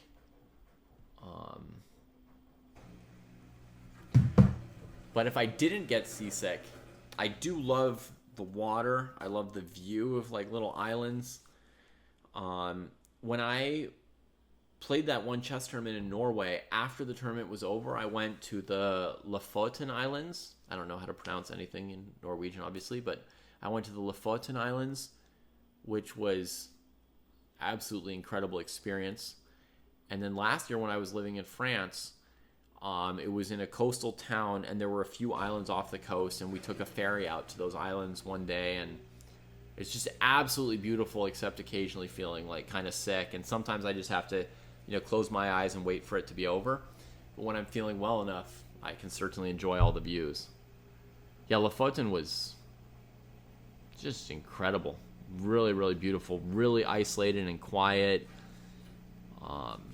Just it's like visiting a different planet, a different world.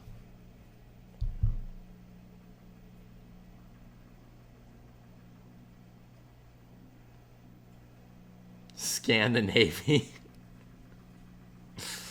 Beautiful artistic otter. Beautiful work there. All right, so the pawn advances. The king gets checked. He's prepared a cozy little spot for himself. And the next pawn goes. Perfect. Perfection here from Cloud UCSD. Really got it. Hello to you, Daniel Spate.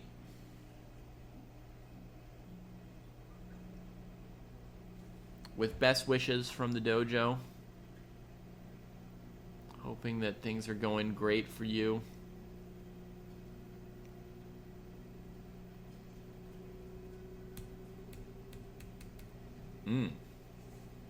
Nordkapp does sound like a place that should be very far to the north.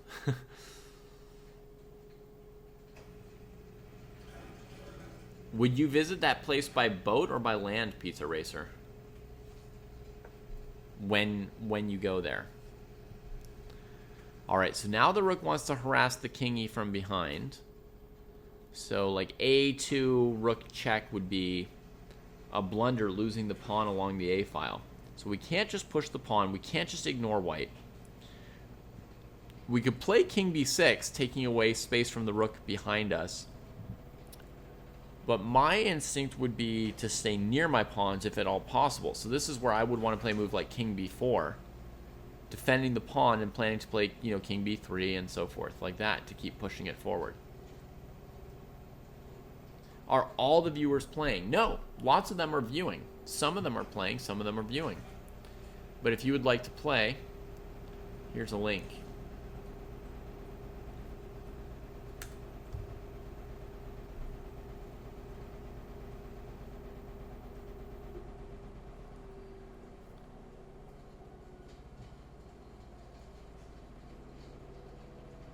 Oh, that's funny, Dabo. Yeah, I said boat or land, and you assumed air. My thinking was that Nordkapp probably doesn't have a population to sustain an airport. So I would have guessed land, because by boat, you'd probably have a lot of, ice to navigate. But I thought there was some chance that it might be by boat, because Pizza Racer apparently is a sailor. And, a professional sailor might be making the effort to visit somewhere by ocean, and there might be a way to do so.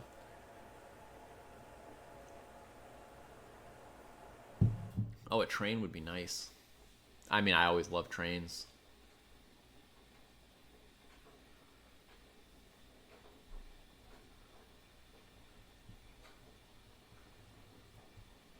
And Cloud UCSD, we see investing a couple minutes here. This is why it's nice, folks, if possible, to save 5 to 10 minutes minimum for your end games. Even if it feels like life or death in the middle game, because, little things come up, and even if you think you're sort of cruising in the end game, you want a moment to consider what's going to happen. You don't want to play in 10 seconds some kind of, because of time pressure, some blunder that blows the whole game after 2 or 3 hours and 60 moves.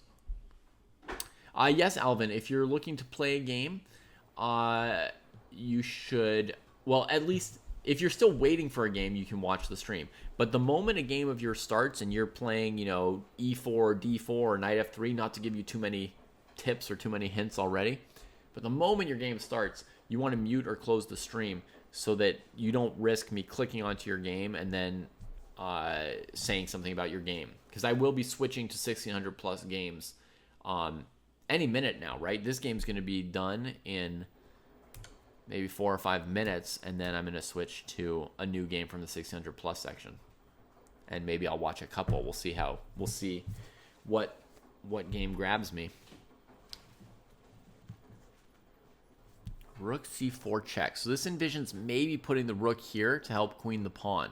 I considered this move, but I find king b4 to be the cleaner use of the master and the dog. There comes king b4 on the next move. Okay. Moderately similar. I don't see the value of rook c4, but it doesn't particularly spoil anything either. All right, Alvin. See you later. Enjoy.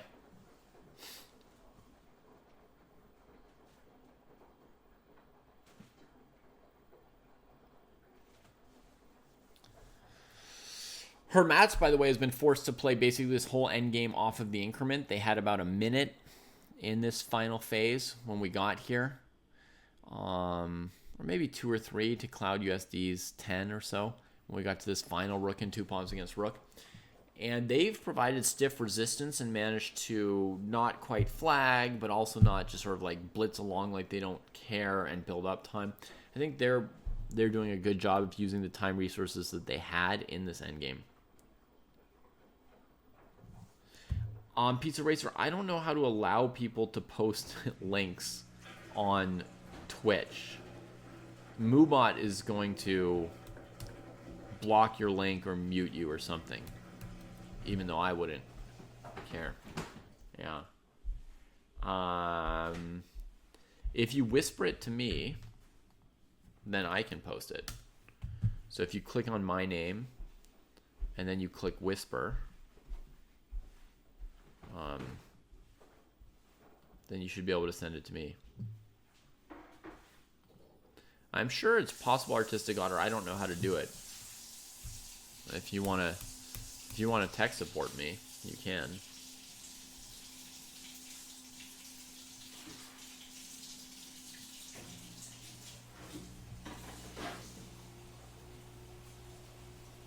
All right, so this is working. Here's Pizza Racer's chess picture from this morning, folks, for anyone who wants to see a chess picture. My take on the Vienna Gambit, it's a playable opening. Rook b4. Was there a reason Black didn't keep everybody together like this?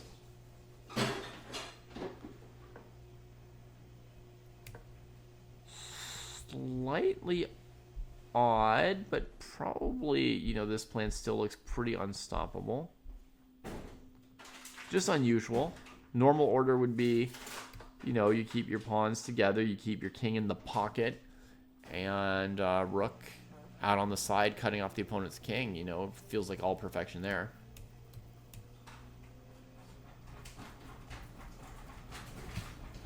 I would say exclam, permit, and then Pizza Racer. Pizza Racer will not get timed out for the next 3 minutes. Do you want to take a risk, Pizza Racer, and post a link in chat? See if Artistic Otter's tech support is golden.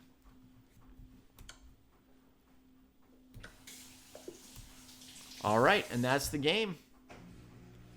White indeed could not stop that pawn from inching down the board. Let's also give some props to Artistic Otter on really, really precise tech support there. Very nice.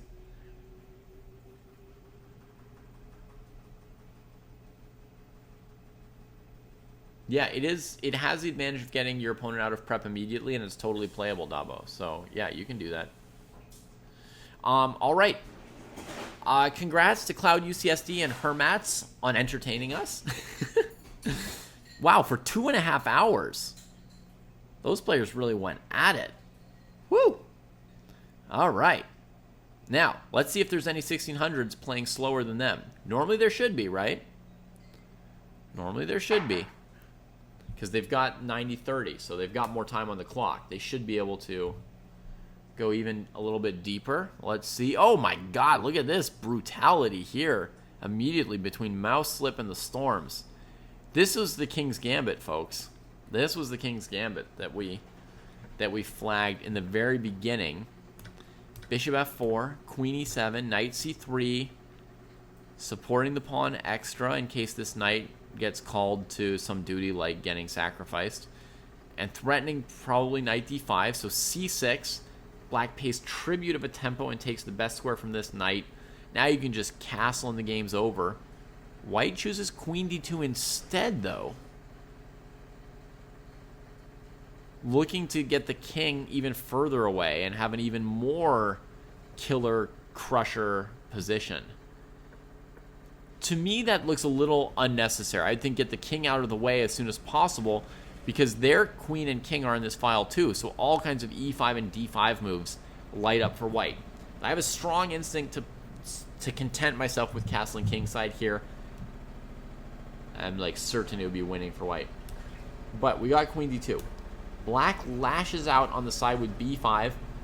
Normally you would just retreat to b3. But white goes bishop takes b5. Oh my god.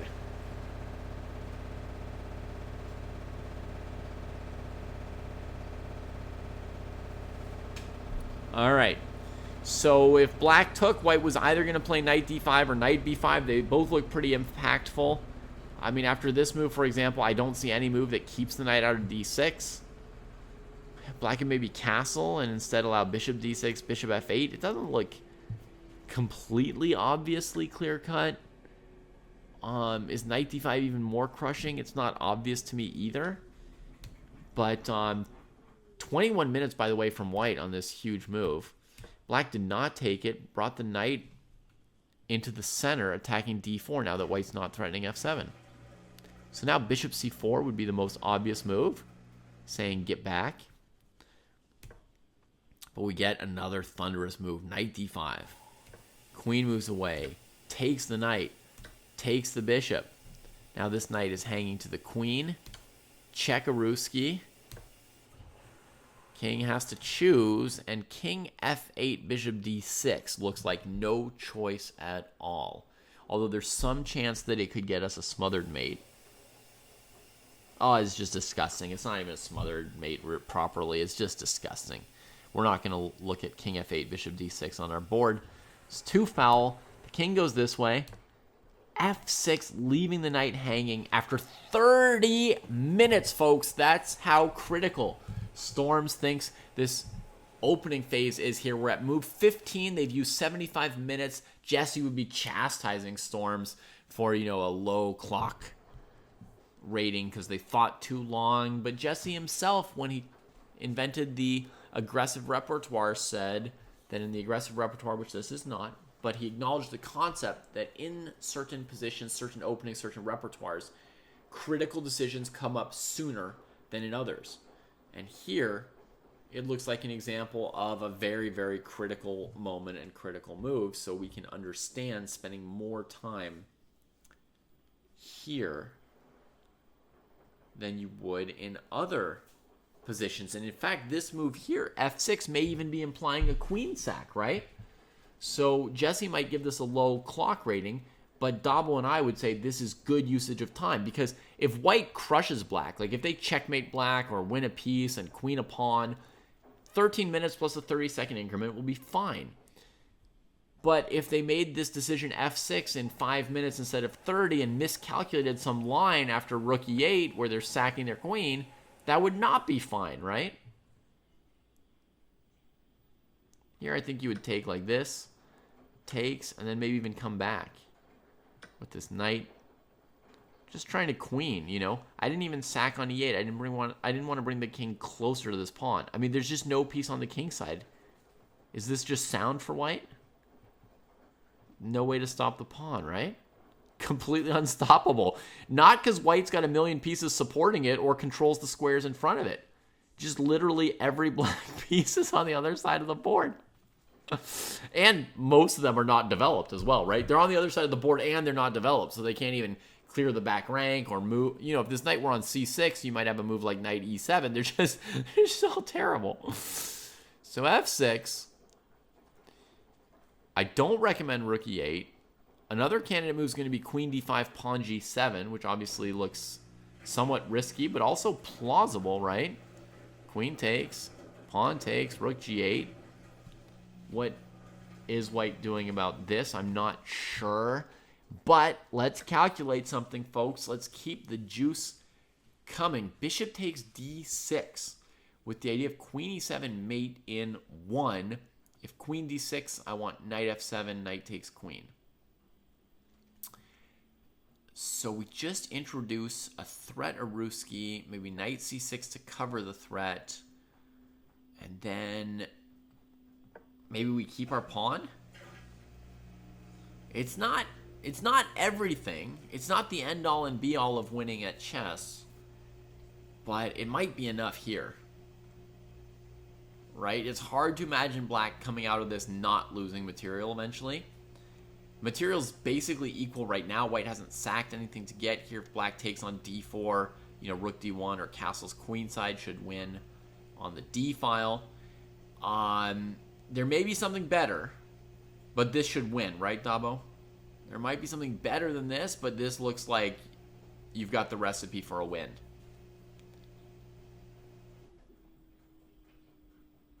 Could you just castle and not defend this pawn? Perhaps. Yeah. I could have castled and let black take on g7 and then double rooks or whatever. But I think this pawn's a pretty good asset. I'm willing to just defend it. Or at least I know this position's winning, so it's hard for me not to take the easy way, you know? I don't have to calculate anything too hard here.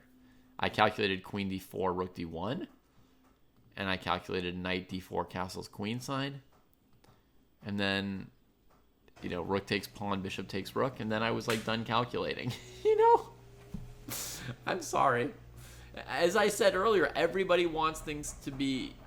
Or the natural inclination is to make things easy. I know. So, many of us are, you know, playing chess or thinking about things. We're doing hard things, but it goes partly against the grain to do that. You know? So, but the instinct is always like, let me just do the easy win, you know, not like the 6-move checkmate, but let me just get king and queen against king, you know, and I'll just win it eventually. Okay, on queen d5, could we just play queen e7? Instead of taking the bishop. See, Cameron, now, in a certain sense, that's really easy, checkmate in 1. But since the rest of us can't see checkmate in 1, that's why we have to play not very complicated variations.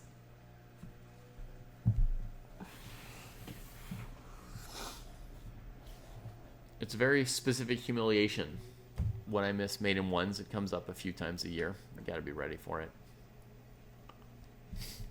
Gotta be all ready for it.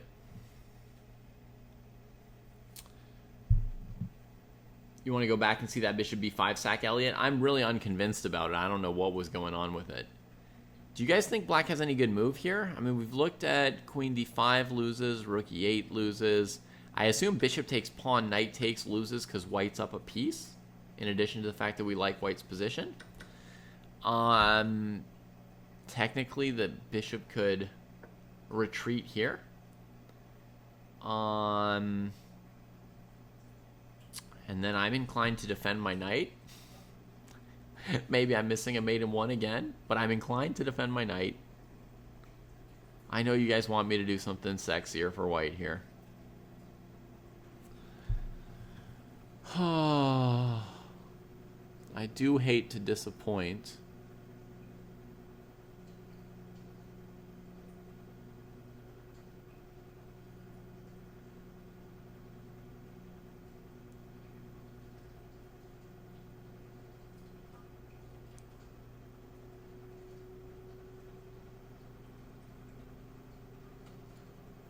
I'm sorry, folks. I just think white should play queen e4.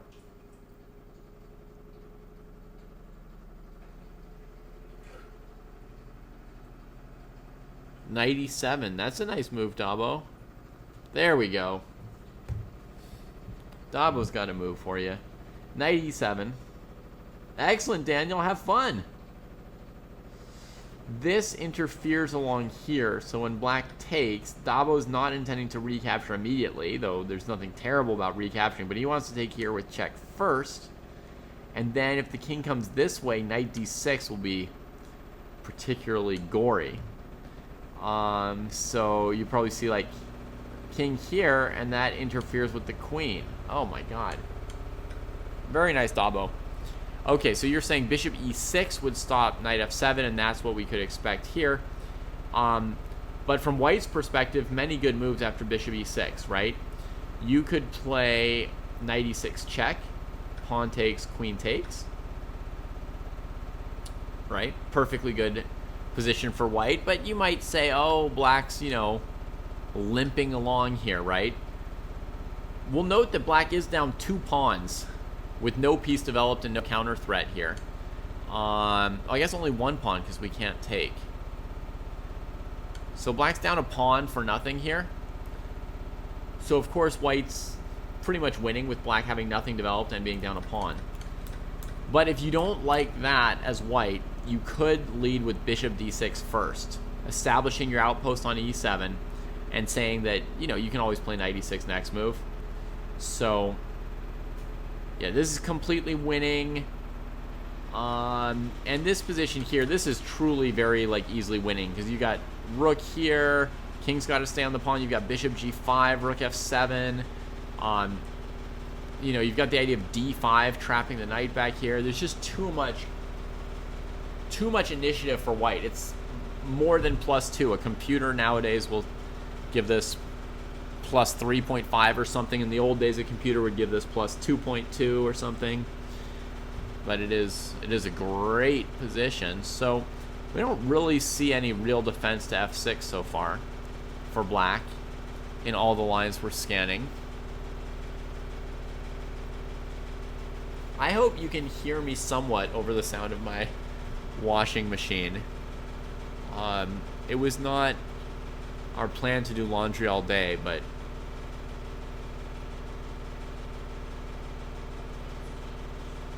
it's you roll with the punches, and we had a suspicion of possible pinworm, so we had to try something. What?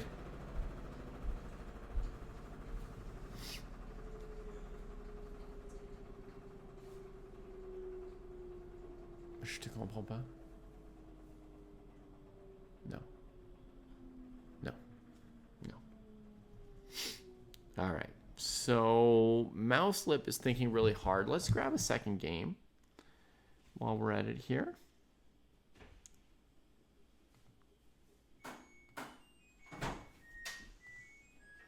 The triumphant sound. The machine wants to be patted on the back. You've done well, machine.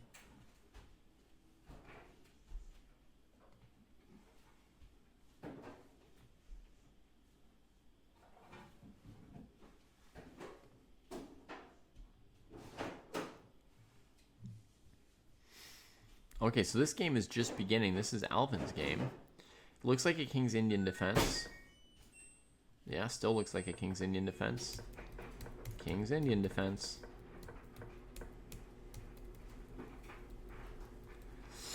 To what level, Elliot? I can probably more or less carry a conversation in English, French, German, or Spanish. Hey, Alan.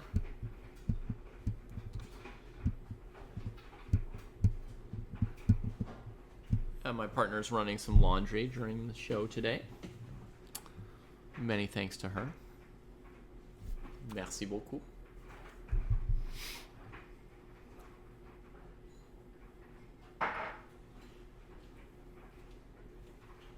So white has both set up the pawn chain kind of defensively on the king side and grabbed more space on the queen side looking for c5.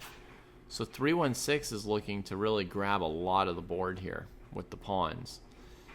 The one issue is, you know, picking a spot for the king right now. sort of long term, looking at this position for white. The opening giving very, very nice amounts of space. Beautiful. But yeah, where's the king going to go is going to be the counterplay question that might haunt white a little bit. Black's looking to move the knight and get this pawn engaged. They got to do something. Bishop d7 was a little bitty move that doesn't... I mean, it coordinates things a little bit, but it's not... You don't yet have information about where your counterplay is yet or how important this move was when you play it here.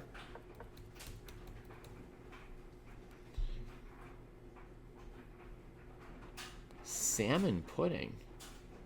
Huh.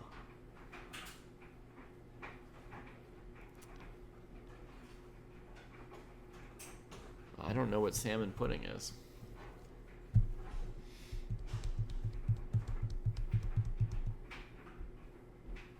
Can white just play caveman style, g4 and h4 as well? Yes, white can, Alan. The thing is, the king will always be exposed when the game opens up. Eventually the game will open up and this king will be in a bad position.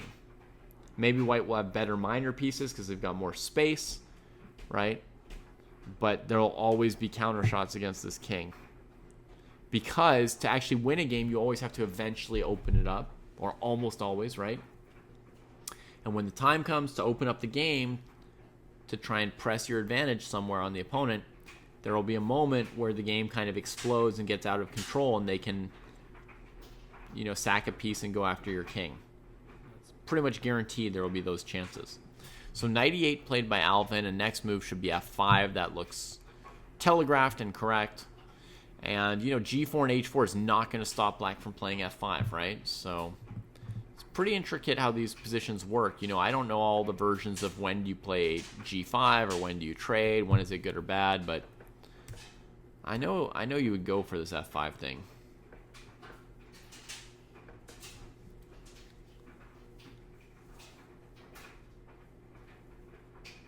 Okay, we got to move over here, folks, so I just want to see it.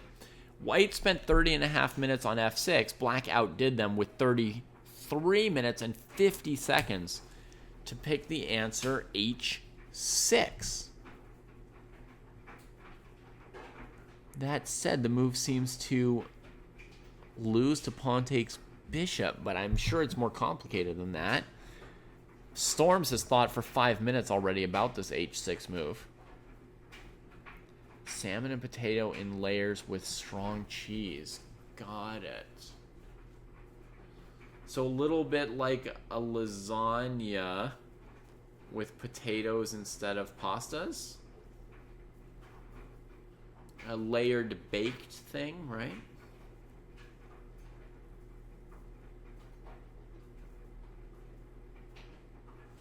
Okay, let me ask the first question. We take. The rook goes here. Now, I guess we still have two pieces hanging, so we can't assume that we've won the game, right? Oh, but look at this follow-up. Attack the rook. Rook has to get away. Come in with the queen. We already know that this is totally violent without even seeing the final moves of it. Something here is going to be completely crushing. You know, it could be as simple as knight here. You guys are going to hate me again for this pedestrian move, but look, after I play this move, consider the following. White's currently up a piece. Yeah, white didn't sack anything. They're up a piece. They're threatening to take on d6, which looks basically impossible to defend that square. And this rook is sort of semi-trapped. And we're up a piece. We're up a piece. White's up a piece. You know, so that's just a very simple solution. You take once, then you move the knight, attacking the rook. It takes, get the queen in, move the knight back. It's just the end. And remember that there's no rook e8 ever because white just takes the rook and queens. So, yeah, there's not too many branches. I mean, black can't allow pawn takes rook equals queen check. So that's very clear. FG7's just been played, and rook g8 instantly. And now white's double checking again, and white's time usage is fantastic here. You know, they've got just enough time to double check a few of these little details. Maybe hg5 try after knight f6. Sure. Knight f6. hg. Knight takes. Pawn takes bishop, right? Something like this. Queen e3. So what's the material count here, folks? It's rook against bishop. But the crushing factor is that this g-pawn is going to queen at some point, right? If black ever plays queen g2, which is the only breath of like an aggressive move, white can castle queenside, defending the rooks and ensuring that there's no checks on the king. So, you know, whatever happens, this knight will come out and this pawn will go through. There's just no black piece that can control g8 in time. Yeah.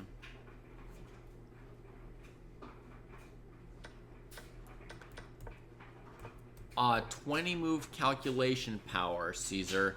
What else do you have? 20 moves accurate? 20 moves seeing all possibilities, or you can see one single possibility 20 moves deep? Have you ever played chess before, etc.? It's very hard to imagine exactly what scenario you're asking about. I have to know the starting point, and this 20 move calculation power doesn't give me a full picture.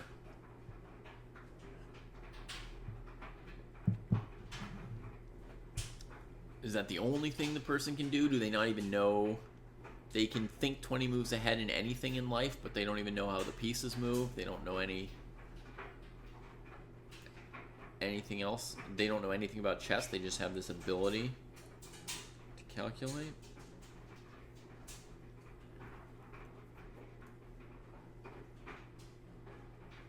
One single variation. If you can only see one single variation, most of the time it won't be the right variation, so that won't be enough to power somebody to Grandmaster in a year. A very unique ability, but has anyone in history ever achieved GM in 1 year? Nope. Never. I don't think anyone's ever achieved Master in 1 year.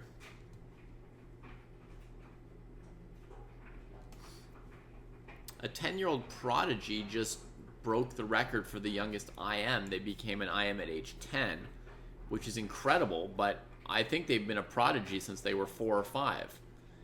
That's 5 years of work, and this is somebody with extreme talent.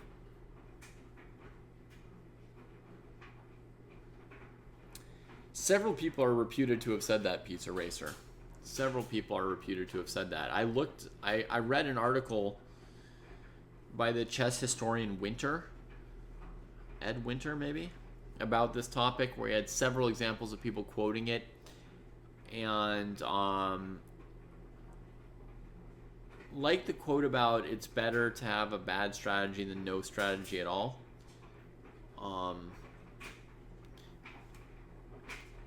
I think it's a quote which, like, many people have said and repeated, so then at some point you don't know who started it anymore. Yeah, Caesar, if you can calculate 20 moves ahead for any variation you choose to calculate, again, we have to say within a certain time, right? You have to be able to do it pretty quickly, because you're going to need to look at, you know, dozens of variations per move. So you're going to have to be able to do that 20 move calculation in a superhuman speed, right? So you're going to have to do that 20 move calculation in maybe 20 seconds or so. But if you can calculate 20 moves ahead for any variation that you think you want to look at, you would be able to become a GM with that skill. Probably even world champion, as Davo says. Obviously, in a year, you couldn't learn everything there is to learn about chess strategy and stuff like that, but that calculation skill would be so overpowered that, you know, that you would only need rudimentary strategy to deploy it, right? First, someone would have to teach you how the pieces move. You can do that in a day. Then they'd have to teach you about, you know, material and, like, some vague ideas of, like, you know, checkmate and king safety and piece activity. And then even with a very, very bad evaluative function, to be able to calculate that far ahead, I mean, yeah, I think you could become a GM in a year.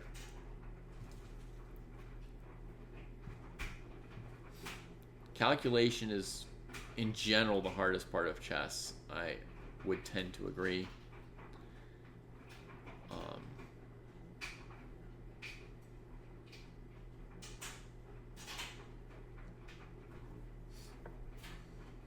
Knight f6.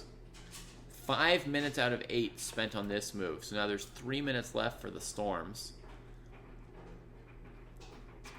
But yeah, the game's going to be decided more or less on the next move. I would have probably played this move a little bit faster. 5 minutes is cutting it close to me. You got 8 minutes on the clock. I would be reluctant to use much of my remaining 8 minutes. You know, I'd be kind of spending 30 seconds on most of my moves from here. Maybe knight f6, you know, one last important move, calculating HG and stuff. I might spend a minute on knight f6 instead of 30 seconds, but yeah, I'd be getting pretty close to the point where I don't want to go any lower on the clock. Does training blindfold chess improve your calculation depth? Yep, it does. Exactly as you think. Calculation and visualization are similar things. In a sense, when you're playing through blindfolded chess in your head, it's like playing through variations when thinking during a game. So yeah, it makes you better at that.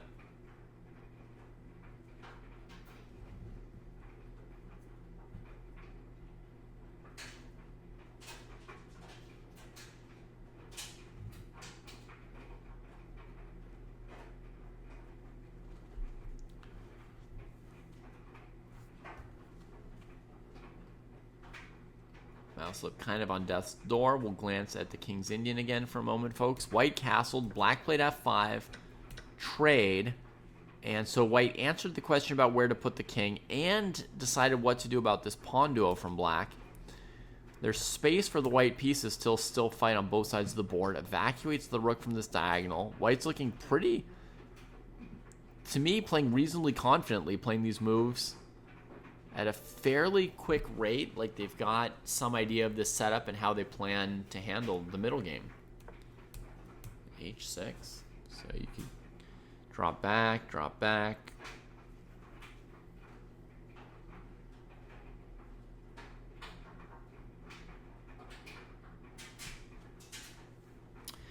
It's your boy. Of course, that question has been asked many times.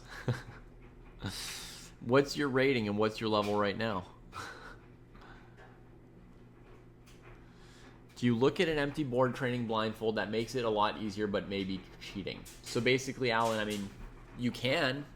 It depends what level you're trying to do. It's harder without the board, right? So if you're training, there's not exactly like a cheating, right? Like you could train blindfold looking at a board, and then as you get better, switch to playing without the board. Right? Just like when I'm trying to learn a new language, first I'll watch some trashy TV series with English subtitles. Then I'll rewatch it with subtitles in the language I'm trying to learn. And finally, the third time, I'll rewatch it without any subtitles. And it's the same thing for you. First, you're taking away the pieces. Then you're taking away the board. You know, it's just levels as you improve. I don't think there's any cheating to it.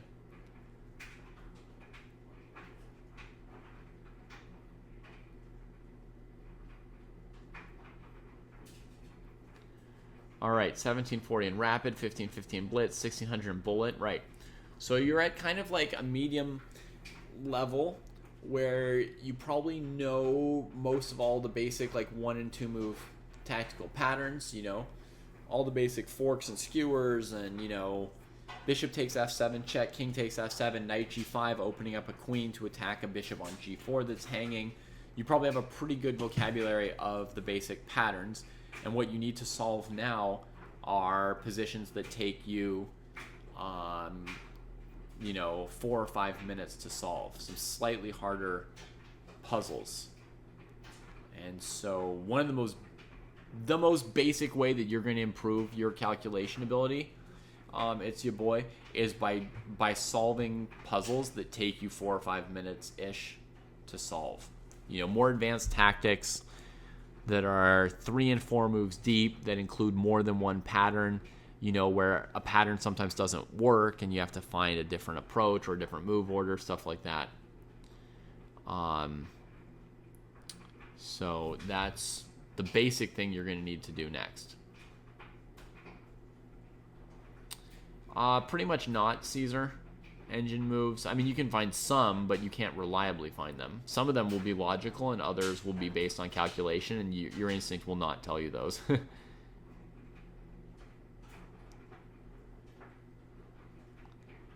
I have messed with one or two Agard calculation books. It's not, Daniel, because you never know when I'll switch to your game. I mean, I only see 2 games in here. If you're in 1600 plus, you're one of these 2 games. I'm clicking between them. I'm talking about them. So yeah, just concentrate on your game. Why would you want to hear me talk while you're playing a chess game? Oh, you're in the under 1600, so I'm not on your game. Okay. Well, you're safe for now, but yeah, I mean, you should... my recommendation to you, you're a free person. My recommendation to you is to monotask. You know, just do the thing you're doing. Okay, white goes for knight f7. It's an extra pawn compared to knight e4, but it untraps the rook. You know, so that's why I preferred the other. King moves away. Okay, there's an idea on knight here to play rook e7 and win the queen, right? That's the idea. And if you think you're a genius because of knight c8, you'll find out you're not, because it's illegal. King b6. It's white's move here. They're down to 2 minutes, and this knight is hanging now to the rook and queen because they took it. And if they move the knight, there's rook e7. So white has to find something kind of tricky here. That's a little bit annoying. I would say that was not the plan for white. Okay, I found an acceptable move in queen d8. That's winning. White just played knight d6. What? Offering the queen sack. Maybe on rook e7 check, they're just going to move the king and say, if you take my queen, I take your queen. That's intense for 2 minutes left on the clock to be in this situation. And that's why I would play the safe move, my friends, if I had 2 or 3 minutes. And also, it's why I would have tried to keep 6 or 7 minutes on my clock instead of going down to 2. It's kind of like a risk management instinct.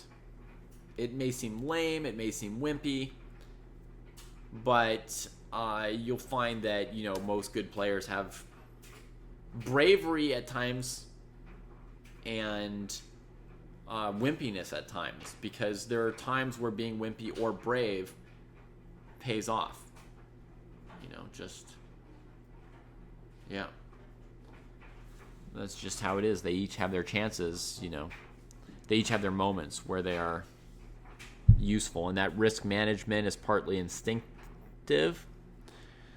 It's something that's just sort of been calibrated intuitively over time by top players, but, you know, they get their results.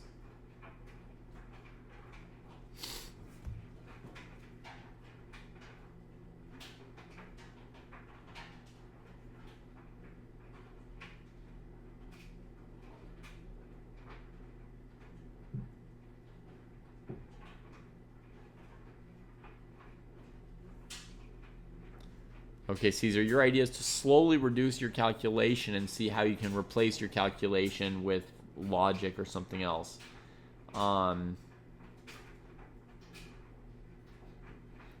Yeah, I'm not sure where that train of thought goes. I thought queen d8 check looked pretty clean. This move, I don't know how good it is. So first of all, queen d8 check. There's no queen c7, right? Because you would trade the queen, attracting the king to the forking square, and then knight e8, right? Stick their king to the forking spot. Screw their king to the forking spot. To quote the Macbeths. Yeah, I don't think your idea quite works, Caesar. No, because I don't see how you're gradually improving, how you're step-by-step replacing your calculation with sort of an evaluative or intuitive function. I don't really see the detail of how that idea could work. Dabo says, or knight d5. Fair enough. So I would expect queen d8, king a6, right? And then I thought I could move knight d6 without offering any queen sacks. Plus, I'm attacking the queen and the bishop. So I felt good about this. I've kept my extra piece. I've cleaned up 2 more pawns, so now I'm up a piece and 2 pawns. And the only move I really expected from black was queen e7, trading queens when I'm up a piece and 2 pawns. So I thought that was really clean, and instead we get another messy move from the Storms. So that's just their personality. Now they sack the queen. What?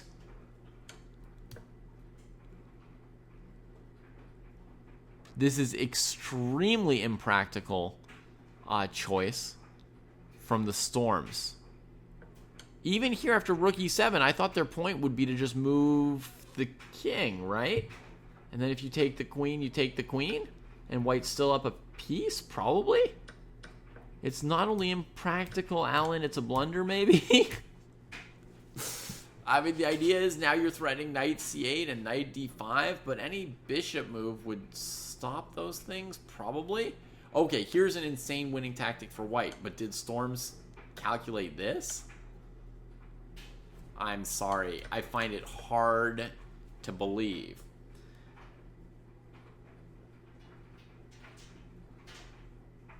I mean, because if Storms could calculate all that, surely they could have calculated queen d8 check, no? What's the point of this line? What's the point of this line? It obtains against bishop e6 as well. You know, same thing. You overwork the bishop because you got 2 forks. So basically, the king has to run away from the forks, right? And then you can collect 1 more piece, and you can eventually win the game with a swarm of pieces against a queen. But even this is still like a challenge to play out and win. And if you could see this and predict it coming 3 or 4 moves ago, when you chose to play knight d6, walking into rook e7, then I have to say, why on earth could you not see that queen d8, you're just winning in absolutely any possible way, you know? And yeah, Putsy, maybe there's a queen e6 move to get out of that stupid tactic of mine. Let's go ahead here. Bishop b7's been played, by the way. Mouse Lip only had 13, well, they had 13 and a half minutes. They spent a minute and a half, so they couldn't necessarily see everything. Oh, white doesn't even play knight d5. They didn't have a plan. They had no plan. They were just hanging their queen. What? Come on. Just pure blundering. Yeah. I'm sorry. All right, your question, Putsy, was could queen e6 be played, defending the bishop and getting the queen out of range of the forks? It is possible. Yeah, it's very possible. I mean, white still has chances, don't get me wrong. They've got, you know, 3 minor pieces in the middle of the board. You know, the black king's weak. There's dark square control, and, you know, white's got approximately enough material to balance a queen, right? A rook, a knight, and 2 pawns. So it's complicated, and probably white's better in some brilliant, hard-to-find variation. But this is, I mean, considering you could have been up a piece and 2 pawns for nothing and not down a queen and railing their king, it just, I don't understand.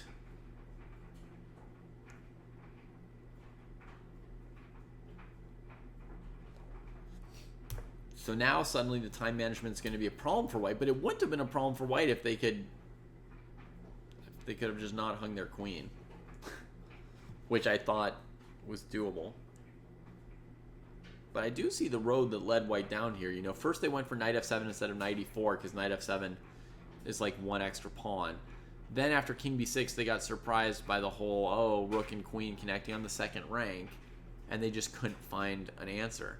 But it would have been better to just leave the knight on f7 to die than to hang the queen, right? Like, even here, if you don't see a way out of this rook e7 move, just leave your stupid knight there. Get castled and win the game, you know? You're already up more than a piece, and their king's here, and this is hanging, and just, you know, if you can't save your knight, that doesn't mean hang your queen.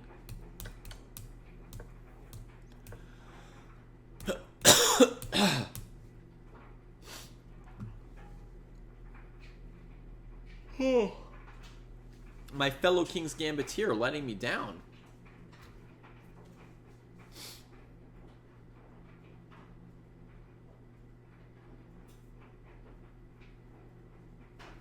White no longer has knight c8 stamen, no. They had a tactic earlier.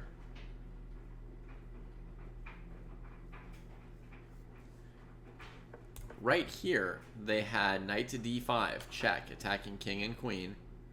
And if bishop d5, then knight c8, also attacking king and queen. With an endgame up a rook and 2 pawns. You know, just absolutely just devastating. This move wins a queen for a knight, for a single knight. But they didn't do it. They castled, and now after knight d7, the rook is covering c8. So white no longer has knight c8.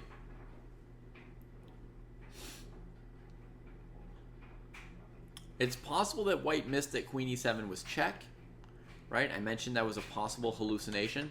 You could think you're a genius with here, and then you want to play knight c8, and then the thing just won't let you do it. And you remember, oh yeah, rook e7 was check, so that means queen e7 is also check. But yeah, now white is just so low on time, and they're not seeing anything anymore, so it's total crapshoot.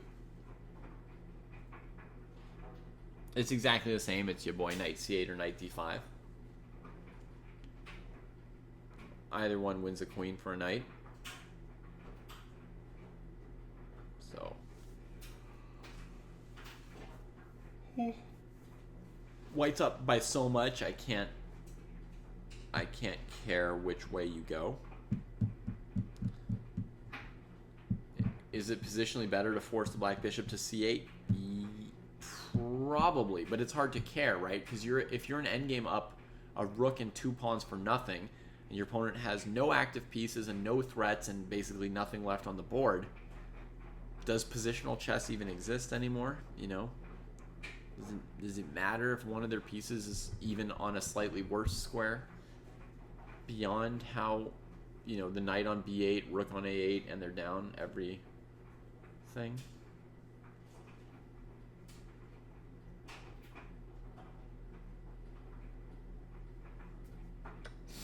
Yeah. A bad move here for Mouselib, who's got a chance to live again, would have been knight f6, bringing this rook here. I don't know if it immediately loses, but that would be insanely bad. So knight e5 makes sense. That was the choice. Pawn takes. Now, queen e5, knight d7 cannot be recommended, right? Cannot stress enough how much hanging queens decreases your chance of winning games. So black's going to have to do something else. At some point, they should move the king off of a dark square, because that's where all these like knight forks are, right? So the king should switch colors of squares.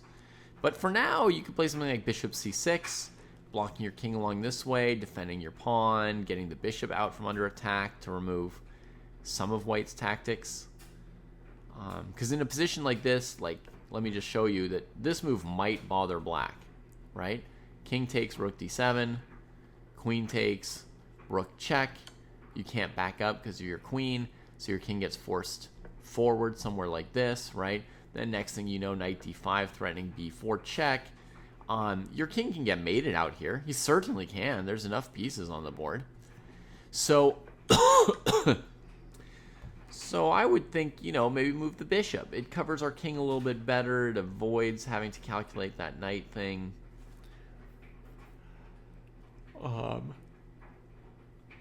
It covers this d7 square where white's knight or rook could get in at the moment.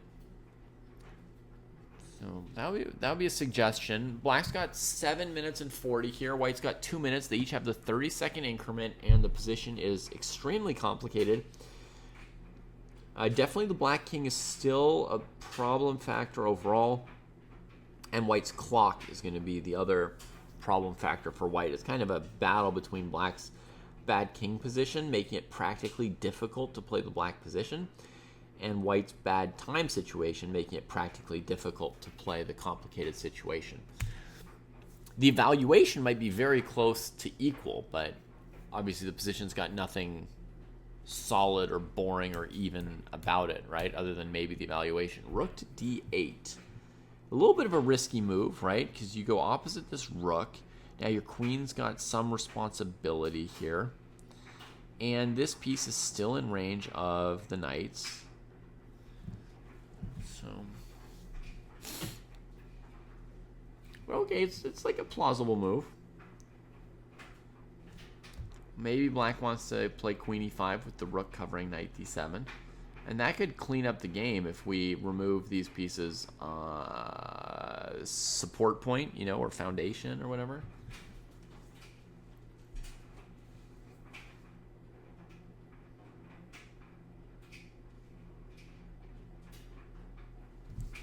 All right, my ice pack's no longer cold. I'm going to go put it back in the freezer. Be right back, folks. Oh, by the way, it's good when sitting at a computer for 4 hours to stretch or look away occasionally, you know? I forgot to do that today. But it's not good to stare like this for 4 hours at a screen. Every half hour or quote-unquote periodically, I don't know any specific, but I know in general, at some point you should look away, look at a different focal point, you know. Stretch your legs, stretch whatever. So I'm going to refresh my water and put away the ice pack and be back.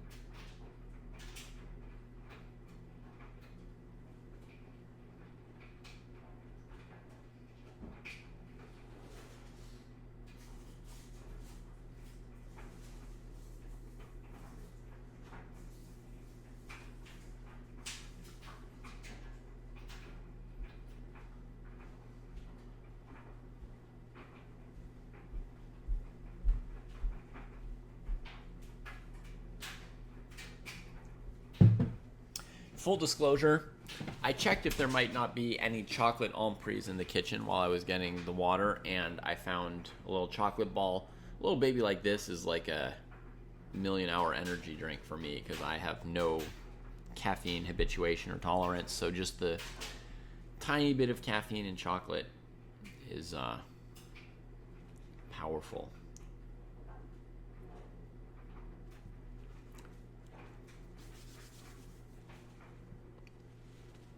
Indeed, Zoom John. So what has white done? Knight d5 check, and here. Just to protect the pawn. Get the rook in. Okay.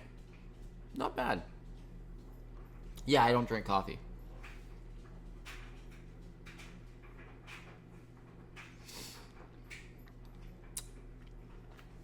Any tips for you, Milladin?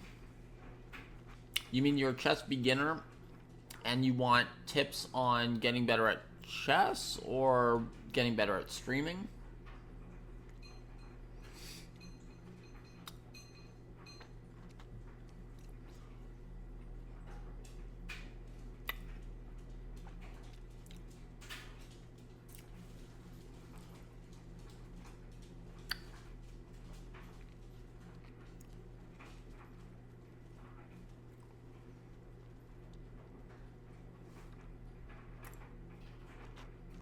Both, okay.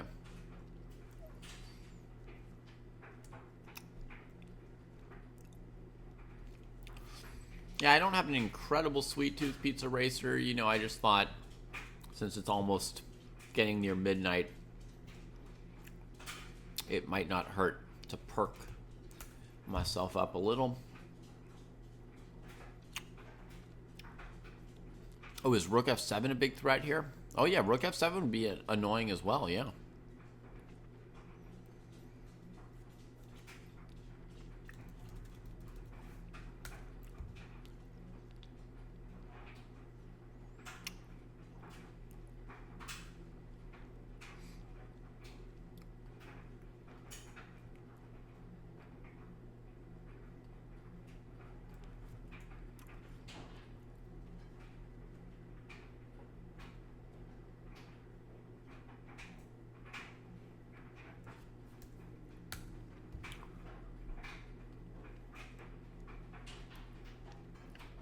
All right. So there's my first advice for you, Milladin, is a link to a YouTube video you can watch with my advice for getting from 0 to 1200. Yeah, you can watch that later. I made that video at some point because, you know, a lot of people like you came into stream and asked, you know, I'm a beginner, how do I get better? And I would give them advice, but then to some extent, you know, you're always interrupting your show, whatever the focus is, to answer the same question a million times. And I thought, well, I could make a video and then just share the video. So have a look. You know, I obviously also spent some time thinking about the video before I made it, so should help. And as for being a beginner of streaming,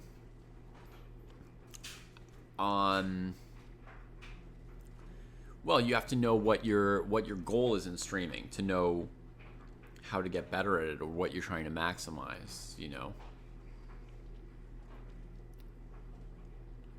Are you trying to meet people or make money or have fun, or do you think it's going to help you get better at chess to be streaming your chess, or etc., right? I mean, have an idea what your goal is, and then from that you can do things that match your goal. A6 has been played, defending the pawn, and white went for rook f6. That's actually ruthless too, kind of like the rook f7 move, but looking for a discovered check with the knight going after some of these pieces. And if the king comes back to the 7th rank to avoid this, then there's rook here. So the big candidate move is king a5, which also looks crazy risky. I think this rook f6 move is pretty good. And I'm a little bit terrified for black here, who's going to get down really low on time along with white. And the worst thing about this is then at the end, Jesse's going to be like, see, I was right about the time usage. You know? Ugh.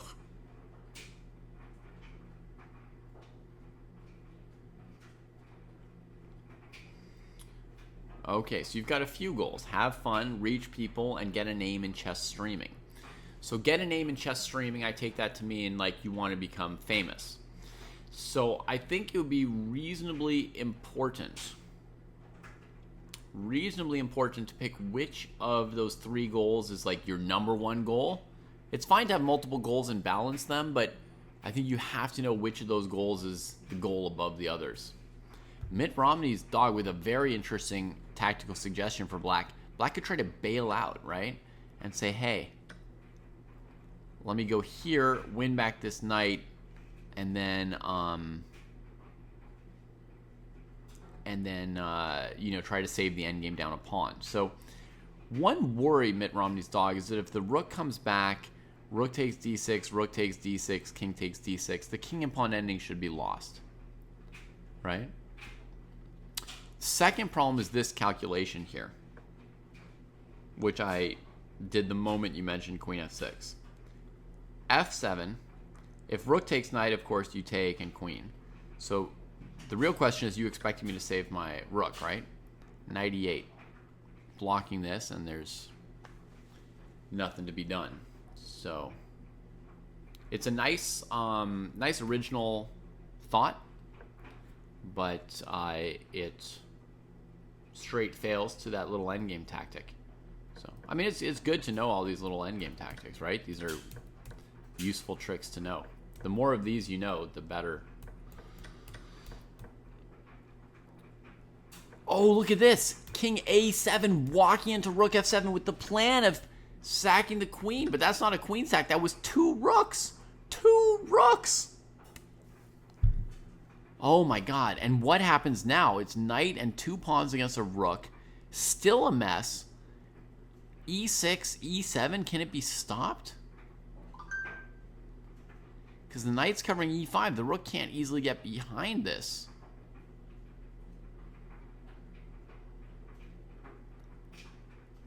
e6, there's rook here.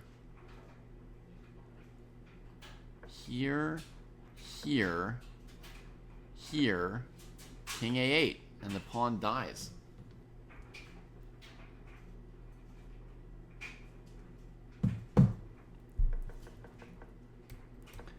So e6 might be an overplay, but the problem is, for white, the king is cut out. Right? So what do we do? Oh, knight d6, Thomas, that's the answer.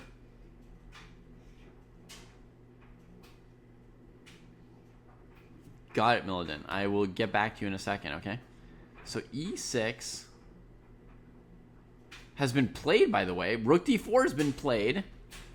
And after e7, rook e4, there's this winning move. And that's just the end of it. Queening, forking, no way out of it. So e6, rook d4.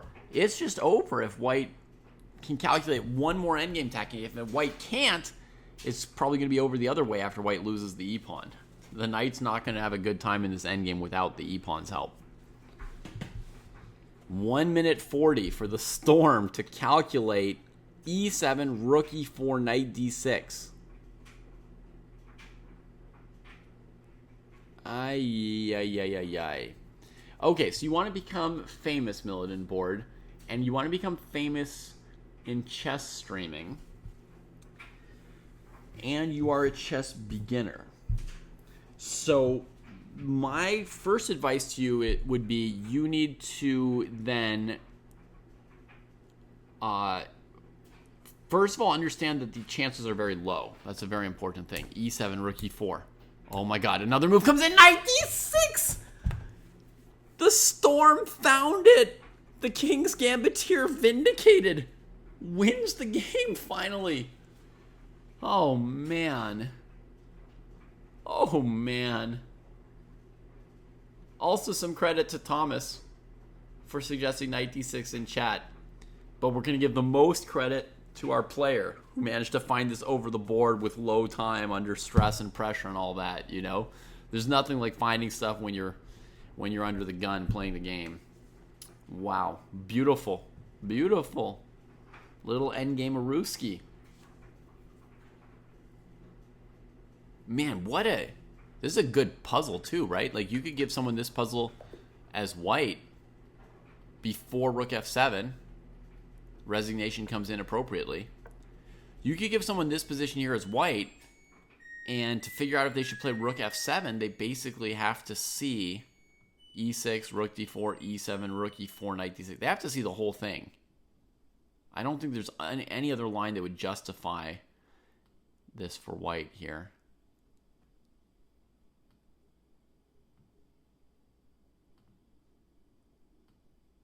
Nothing else that would be acceptable there. Wow, bravo. Bravo. All right, good morning, Oscar. Steve has a good advice for you as well, Milladin board. Steve says go watch some beginner chess streams and see if you enjoy watching them. Watching some other streams could be a good way for you to figure out what you think would be good or not and what you think might work. That's kind of like market research, so to speak. I can give you a lot of advice, but I'm going to start with this. The odds of you becoming a famous streamer are very low. You need to understand and accept that from the beginning. I can give you advice on how to try to become one, but understand just from the get-go, it's very low. There's only like 5 to 10 streamers who are really famous. I've been working with Jesse and Kostya here for 5 years streaming, and I don't think we're famous. And we have titles, and we have like connections, and we have experience teaching and doing commentary. We've got a lot of things going for us. You know, we've been in the chess world for a really long time. So, and there are 1,000 other IMs and GMs and, you know, women's FIDE masters and everybody out there trying to become famous streamers. So you need to understand from the get-go that there are somewhere around 10,000 people or more trying to do what you're doing, and somewhere around 10 of them total are going to succeed. Okay? So at most 1 in 1,000, maybe less, is going to achieve what you're hoping to achieve, right? So definitely bear in mind that the odds are against you from the beginning. Okay? That said, oh yeah, I sure do. It's your boy. That said, my thought would be, since you're not a top chess player, you're not going to be able to coach people. You're not going to be able to be better than everybody in your chat. You're not going to be able to play games that are like amazing, compete against the world's best, stuff like that, right? That's not going to be your selling point at the beginning, right? So you have to think of something else. I would think as a beginner, if you've got a great personality and you embarked on like a really compelling story of yourself learning chess, that's my first thought of what would be the most compelling beginner stream. So you would do something like, I'm a beginner, I'm going to do X or Y. You set yourself a goal in chess, right? I'm going to show that I can become a master, or I'm going to show that people can enjoy a beginner blunder. Yeah, maybe you could be on a journey to like remain bad. Sure. You could buy chess lessons from grandmasters and then not listen during the lesson, and your chat would be like, ha ha ha, look at him always failing, amazing. People can enjoy seeing a beginner blunder, yes, but I think it takes a lot more than that to become a famous streamer. There are a lot of beginners out there blundering online. You have to have something really unique, I think. You have to have a story that basically no other beginner has going on.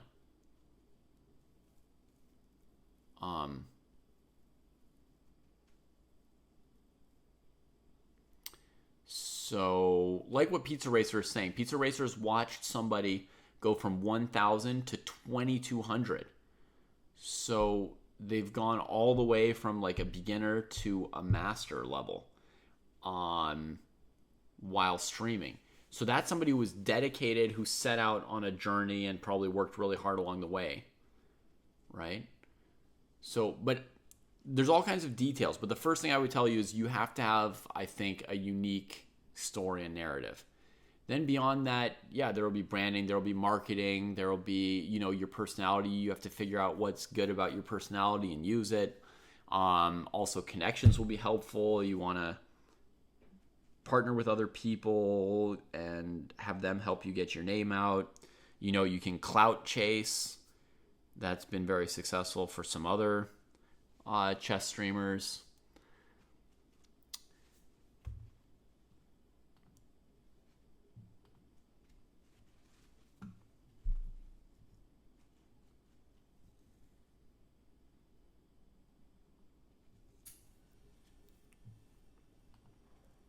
But realize also that you're getting advice from somebody who hasn't made it.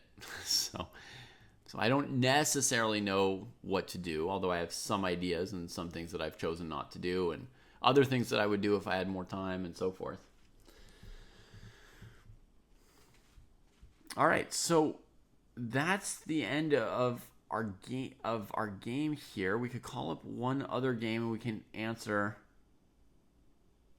Yeah, odds are low. We could call up this other game and we can answer this other question that we had about teaching, right? So we have It's Your Boy Tiz asking for advice on coaching others. I've been considering teaching chess to beginners, but I'm only about 1740 rapid on chess.com. Is this too early to start considering it, or how could I get started? It's not too early, It's Your Boy. I started teaching chess probably when I was about 1500 USCF OTB, which might be somewhat similar to 1700 online.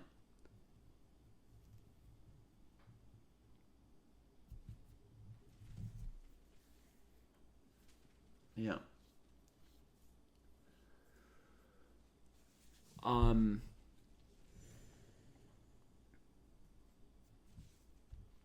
Man, this game is pretty exciting too. Let's see, where did we last see it? It was here.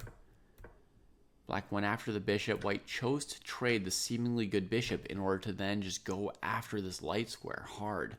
Queen came here, and black manages to defend it, huh?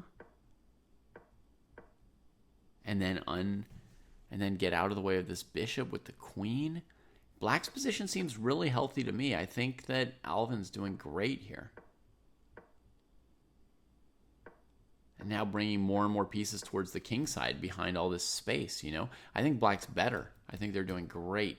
F4 was like a pretty decent looking chance for White, but tactically, how does it work? However you take, Black can take. Does this move even work for White, this F4?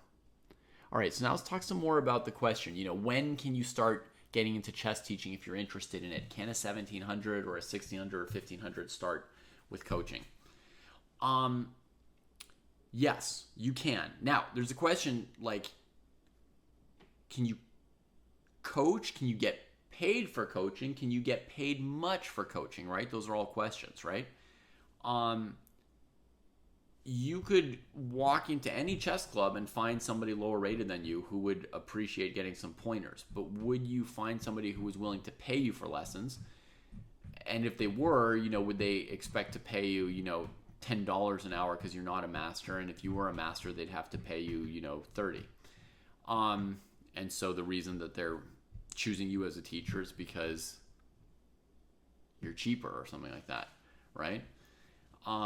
So there's the question, can you teach anybody? Yes. Can you teach somebody for money at your rating? Maybe. Can you teach them for much money? Probably not.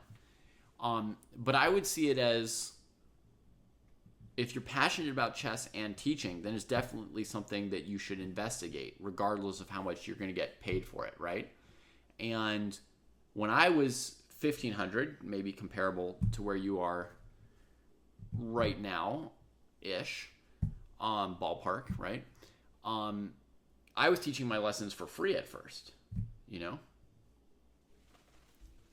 So I started out teaching for free, and then as I got better, people started paying me for lessons, and then as I got better, they started paying me more for lessons.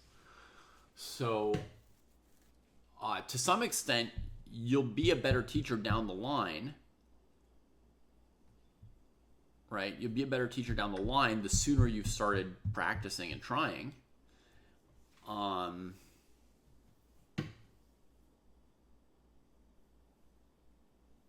So that's like a reason to get started,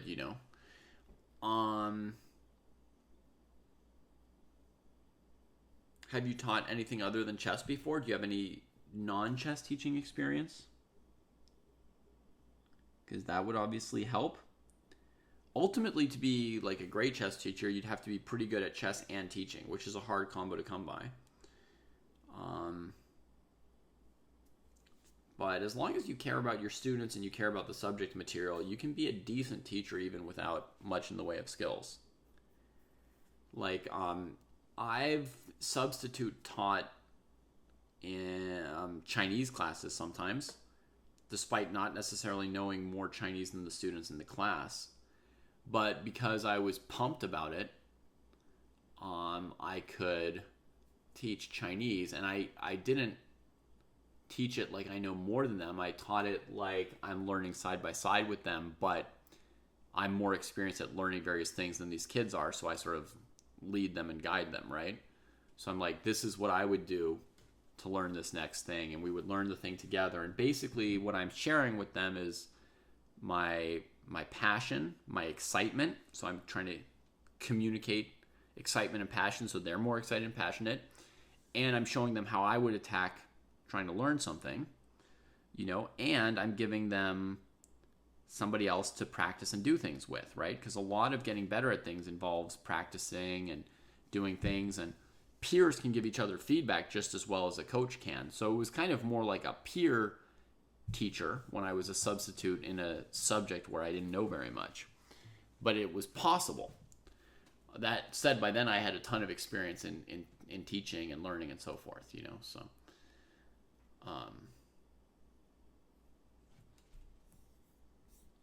The FIDE rating list is updated once a month, Oscar Chess.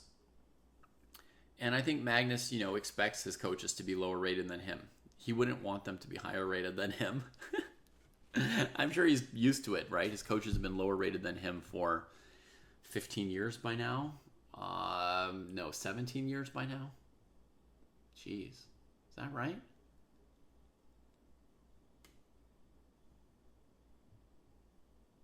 Yeah, I guess Magnus must be 35 now, right? And he hit 2,800 and 17 years ago. So, yeah. How good do you have to be a coach and make decent money? Getting worse, I would guess around 2,000 OTB. I do know of people lower rated than that who made decent money teaching like basically massive school programs.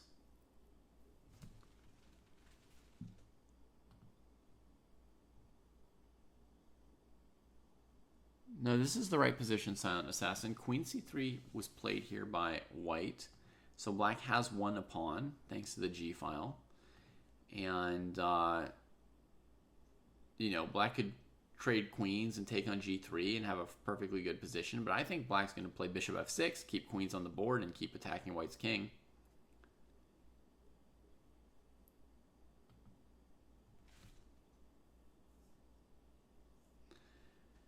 Yeah, I mean, possibly Oscar Chess, your tournament could be rated FIDE on June 1st. But depending, what day the arbiter sent the tournament in and how fast it got there, you might not see it till July 1st. There's a chance. Yeah, Pizza Racer. And 2,200 FIDE is definitely good enough, right? I was saying maybe around 2,000.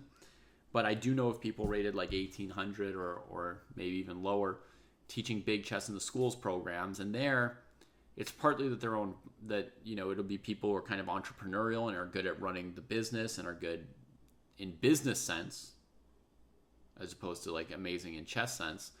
And, they probably have to have a pretty good personality.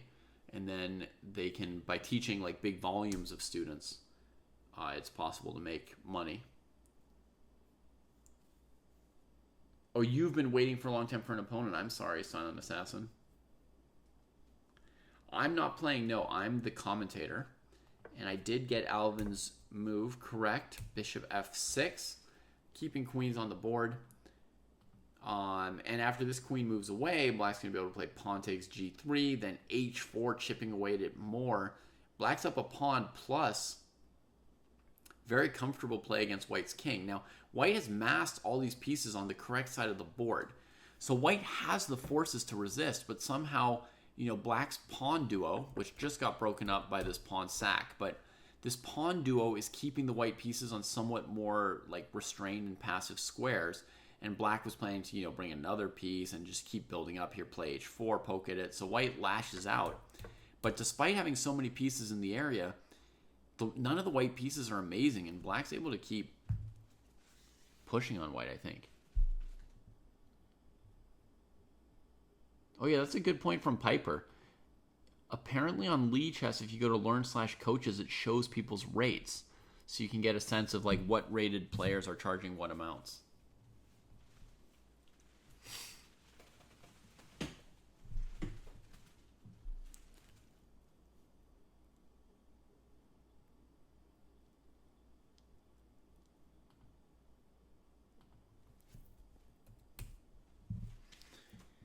I mean, one last point about coaching, one small little point, but dojo related, is that Chess Dojo, the Chess Dojo community is looking for coaches who know the Chess Dojo training program and can be a specifically good coach for somebody else in the Chess Dojo training program because because you understand and know the same program that they're using. So, if you train yourself up using the Chess Dojo training program, and you're interested in chess coaching, we'd be interested in you as well as a potential dojo coach. And finally, I'm also interested in doing some content at some point about how to be a better chess coach.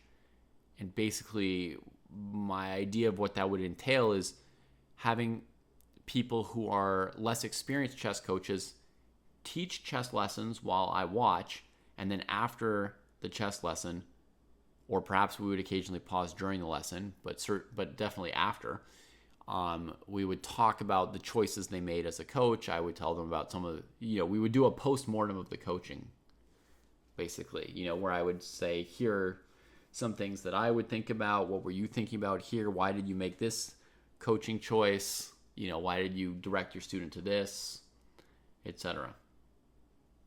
That's something I'd like to do at some point. So if you are a budding chess coach and you'd like to participate in that kind of a master class on chess coaching, get in touch.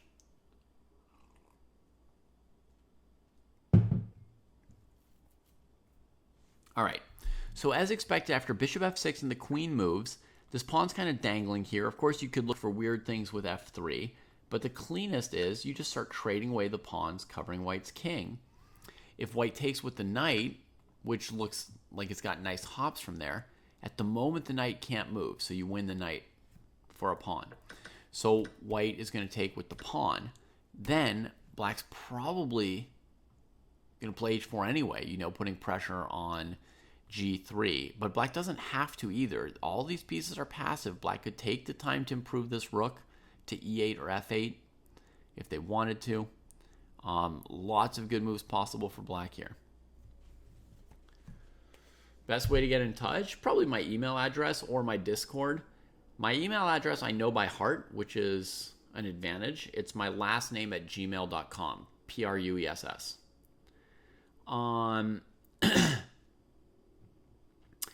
And then on Discord, I have a name as well. Maybe you can find me. Maybe you can find me through the Dojo Discord, because I would be listed in the Dojo Discord in a special section at the top called Sensei.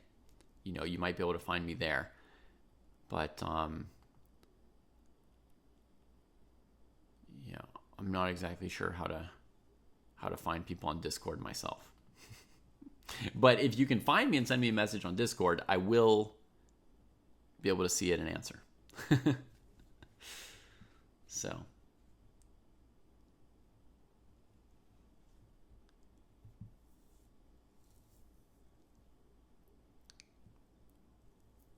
Yeah, as you say, Eigen, like business sense and giving good parent can be more heavily correlated with making money as a coach than being a great coach. But it certainly helps to try to be a good coach.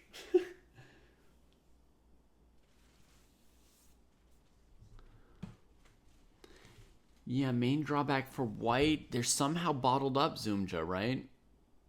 Like all the pieces are passive. Now this is kind of like a weak focal point on an open file. Black's got good control of dark squares and light squares. More space on the king side. Even though white's got all this space on the queen side, nothing's happening there. So the space on the queen side has been pretty irrelevant this game.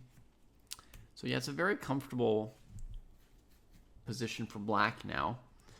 And I think not only did this pawn sack not work out, if we want to trace white's downfall, the other thing that I think didn't work was trading this dark squared bishop away and giving black this unopposed bishop, which could come out to g5 or through e4 this way.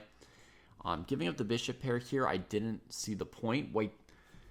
If white could have immediately broken a light square, and forced black to play f4 and you get the e4 square, or the queen goes back and you win a pawn or something, then it could make sense to give up the dark squared bishop. But black was able to collect the dark squared bishop and support the light square and never lose an outpost to any of the white pieces. So then they just sat around and black kept everything defended and just has this nice pawn duo smothering the best squares, plus now the unopposed dark squared bishop. So bishop takes f6, I think, is another concept that just didn't work out. And honestly, I'm not even sure of this entire ef5, gf5. White never really showed a way to dent black's pawn structure here. So, maybe it would have been better to just play c5 and leave this here.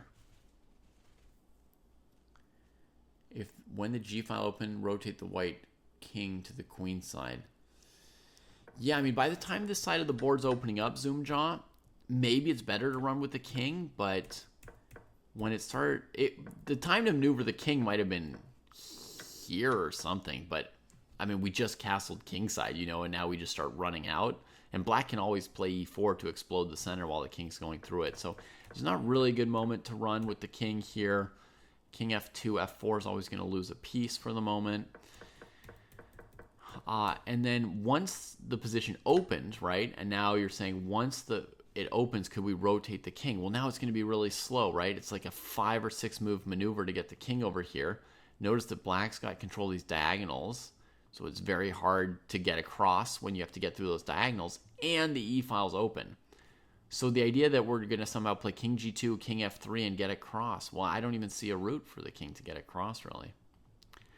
Too much is open by then, right? So it's too late. Normally, king marches, like relocating a king from one side of the board to the other, which is a super cool strategic idea, very fancy and high-rated idea. Usually it happens in closed positions as a prelude before you open the game, right? Normally it's like you have the advantage and you want to open the king side, but you say, oh, before I do that, let me move my king away, and then I'll open it, and it'll be even better. But rarely is it the position opens up and then you sort of relocate the king. If that's happening, it's usually because your opponent's opening the game and after you, and it's a last-ditch defense. It's not normally an offensive idea. It's not like things are going your way when your king starts like streaking through the center of an already open board. Yeah. Okay, let's catch up with the game. Alvin Cruz in deep thought, not throwing the H-pawn as expected.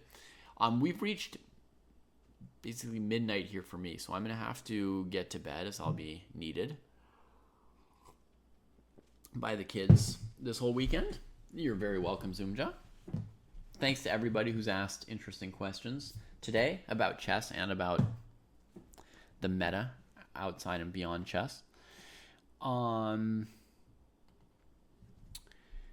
Let's set up this weekend's rapid tournaments before we go, shall we?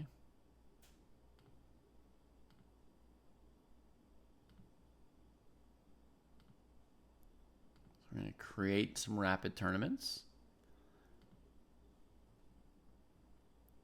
Club Arena. Sunday rapid under 1300.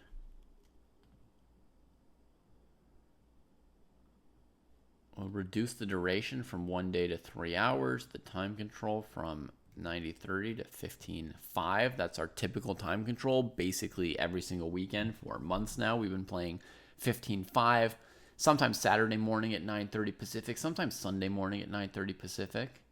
Put the start date into June, and we'll run it at the normal time, 9:32.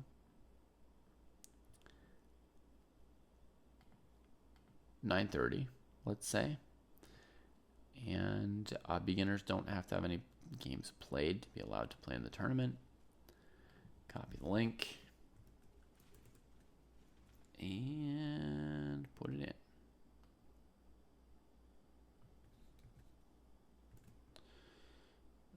Then we close it and make another one.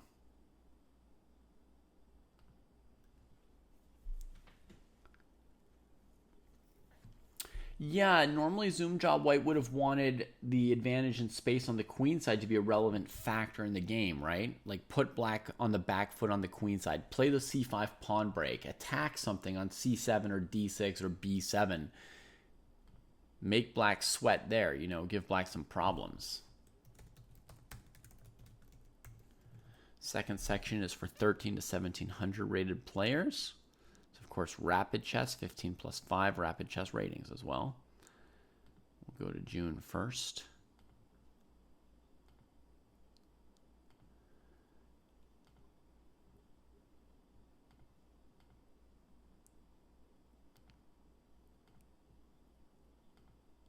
Ask them to have played one game before to have a rating.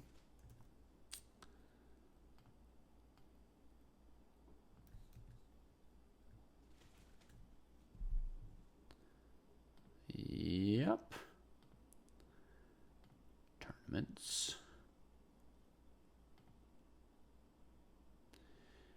But I do think that, a player of this caliber, I'm sure that white was aware that they wanted to get something going on the queen side, right?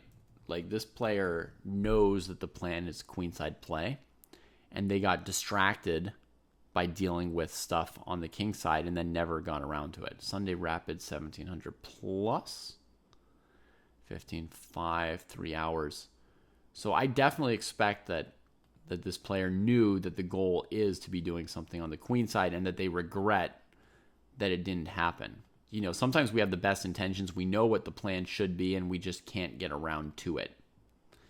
And I would guess that is the case with this player, that they're like, man, I never managed to get things started on the queen side. Like, I tried to do this e takes f5 thing to keep the king side from getting locked, but then it was just always, out of control, and I couldn't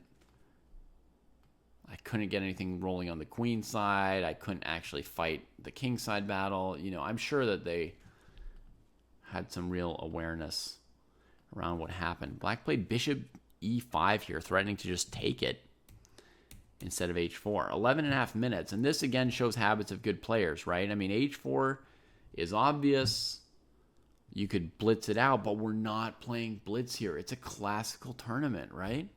So black played bishop e5. Or not what they played. Black spent 11 minutes thinking in this advantageous position, right? How to maximize it. What do they want to do best here? And chooses bishop e5. Putting more pressure on g3. A move aimed at getting white to play something passive like knight h1, and maybe then you play h4. So, all right, let's see. Somebody's sending me a message on whatchamacallit, on Discord. I can't see anything because I'm in streamer mode. It won't show me the names or the messages. I don't know who's who.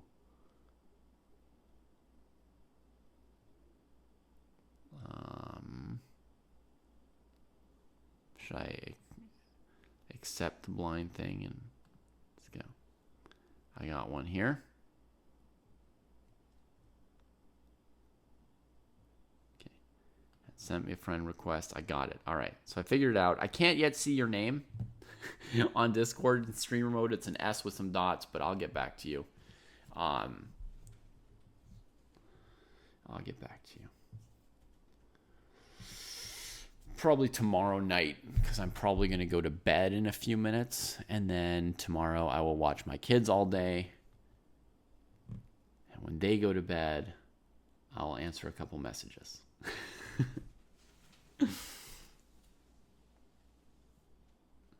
Was this your first time catching us? It's your boy. This is your first time on the Dojo channel?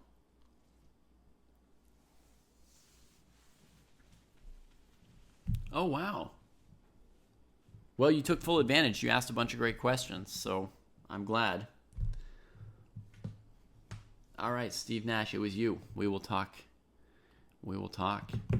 All right, folks, we're not going to see the end of this game because, it could be another 2 hours, and I won't be able to handle the kids tomorrow if I do that to myself now. So that was it for me. That's my show.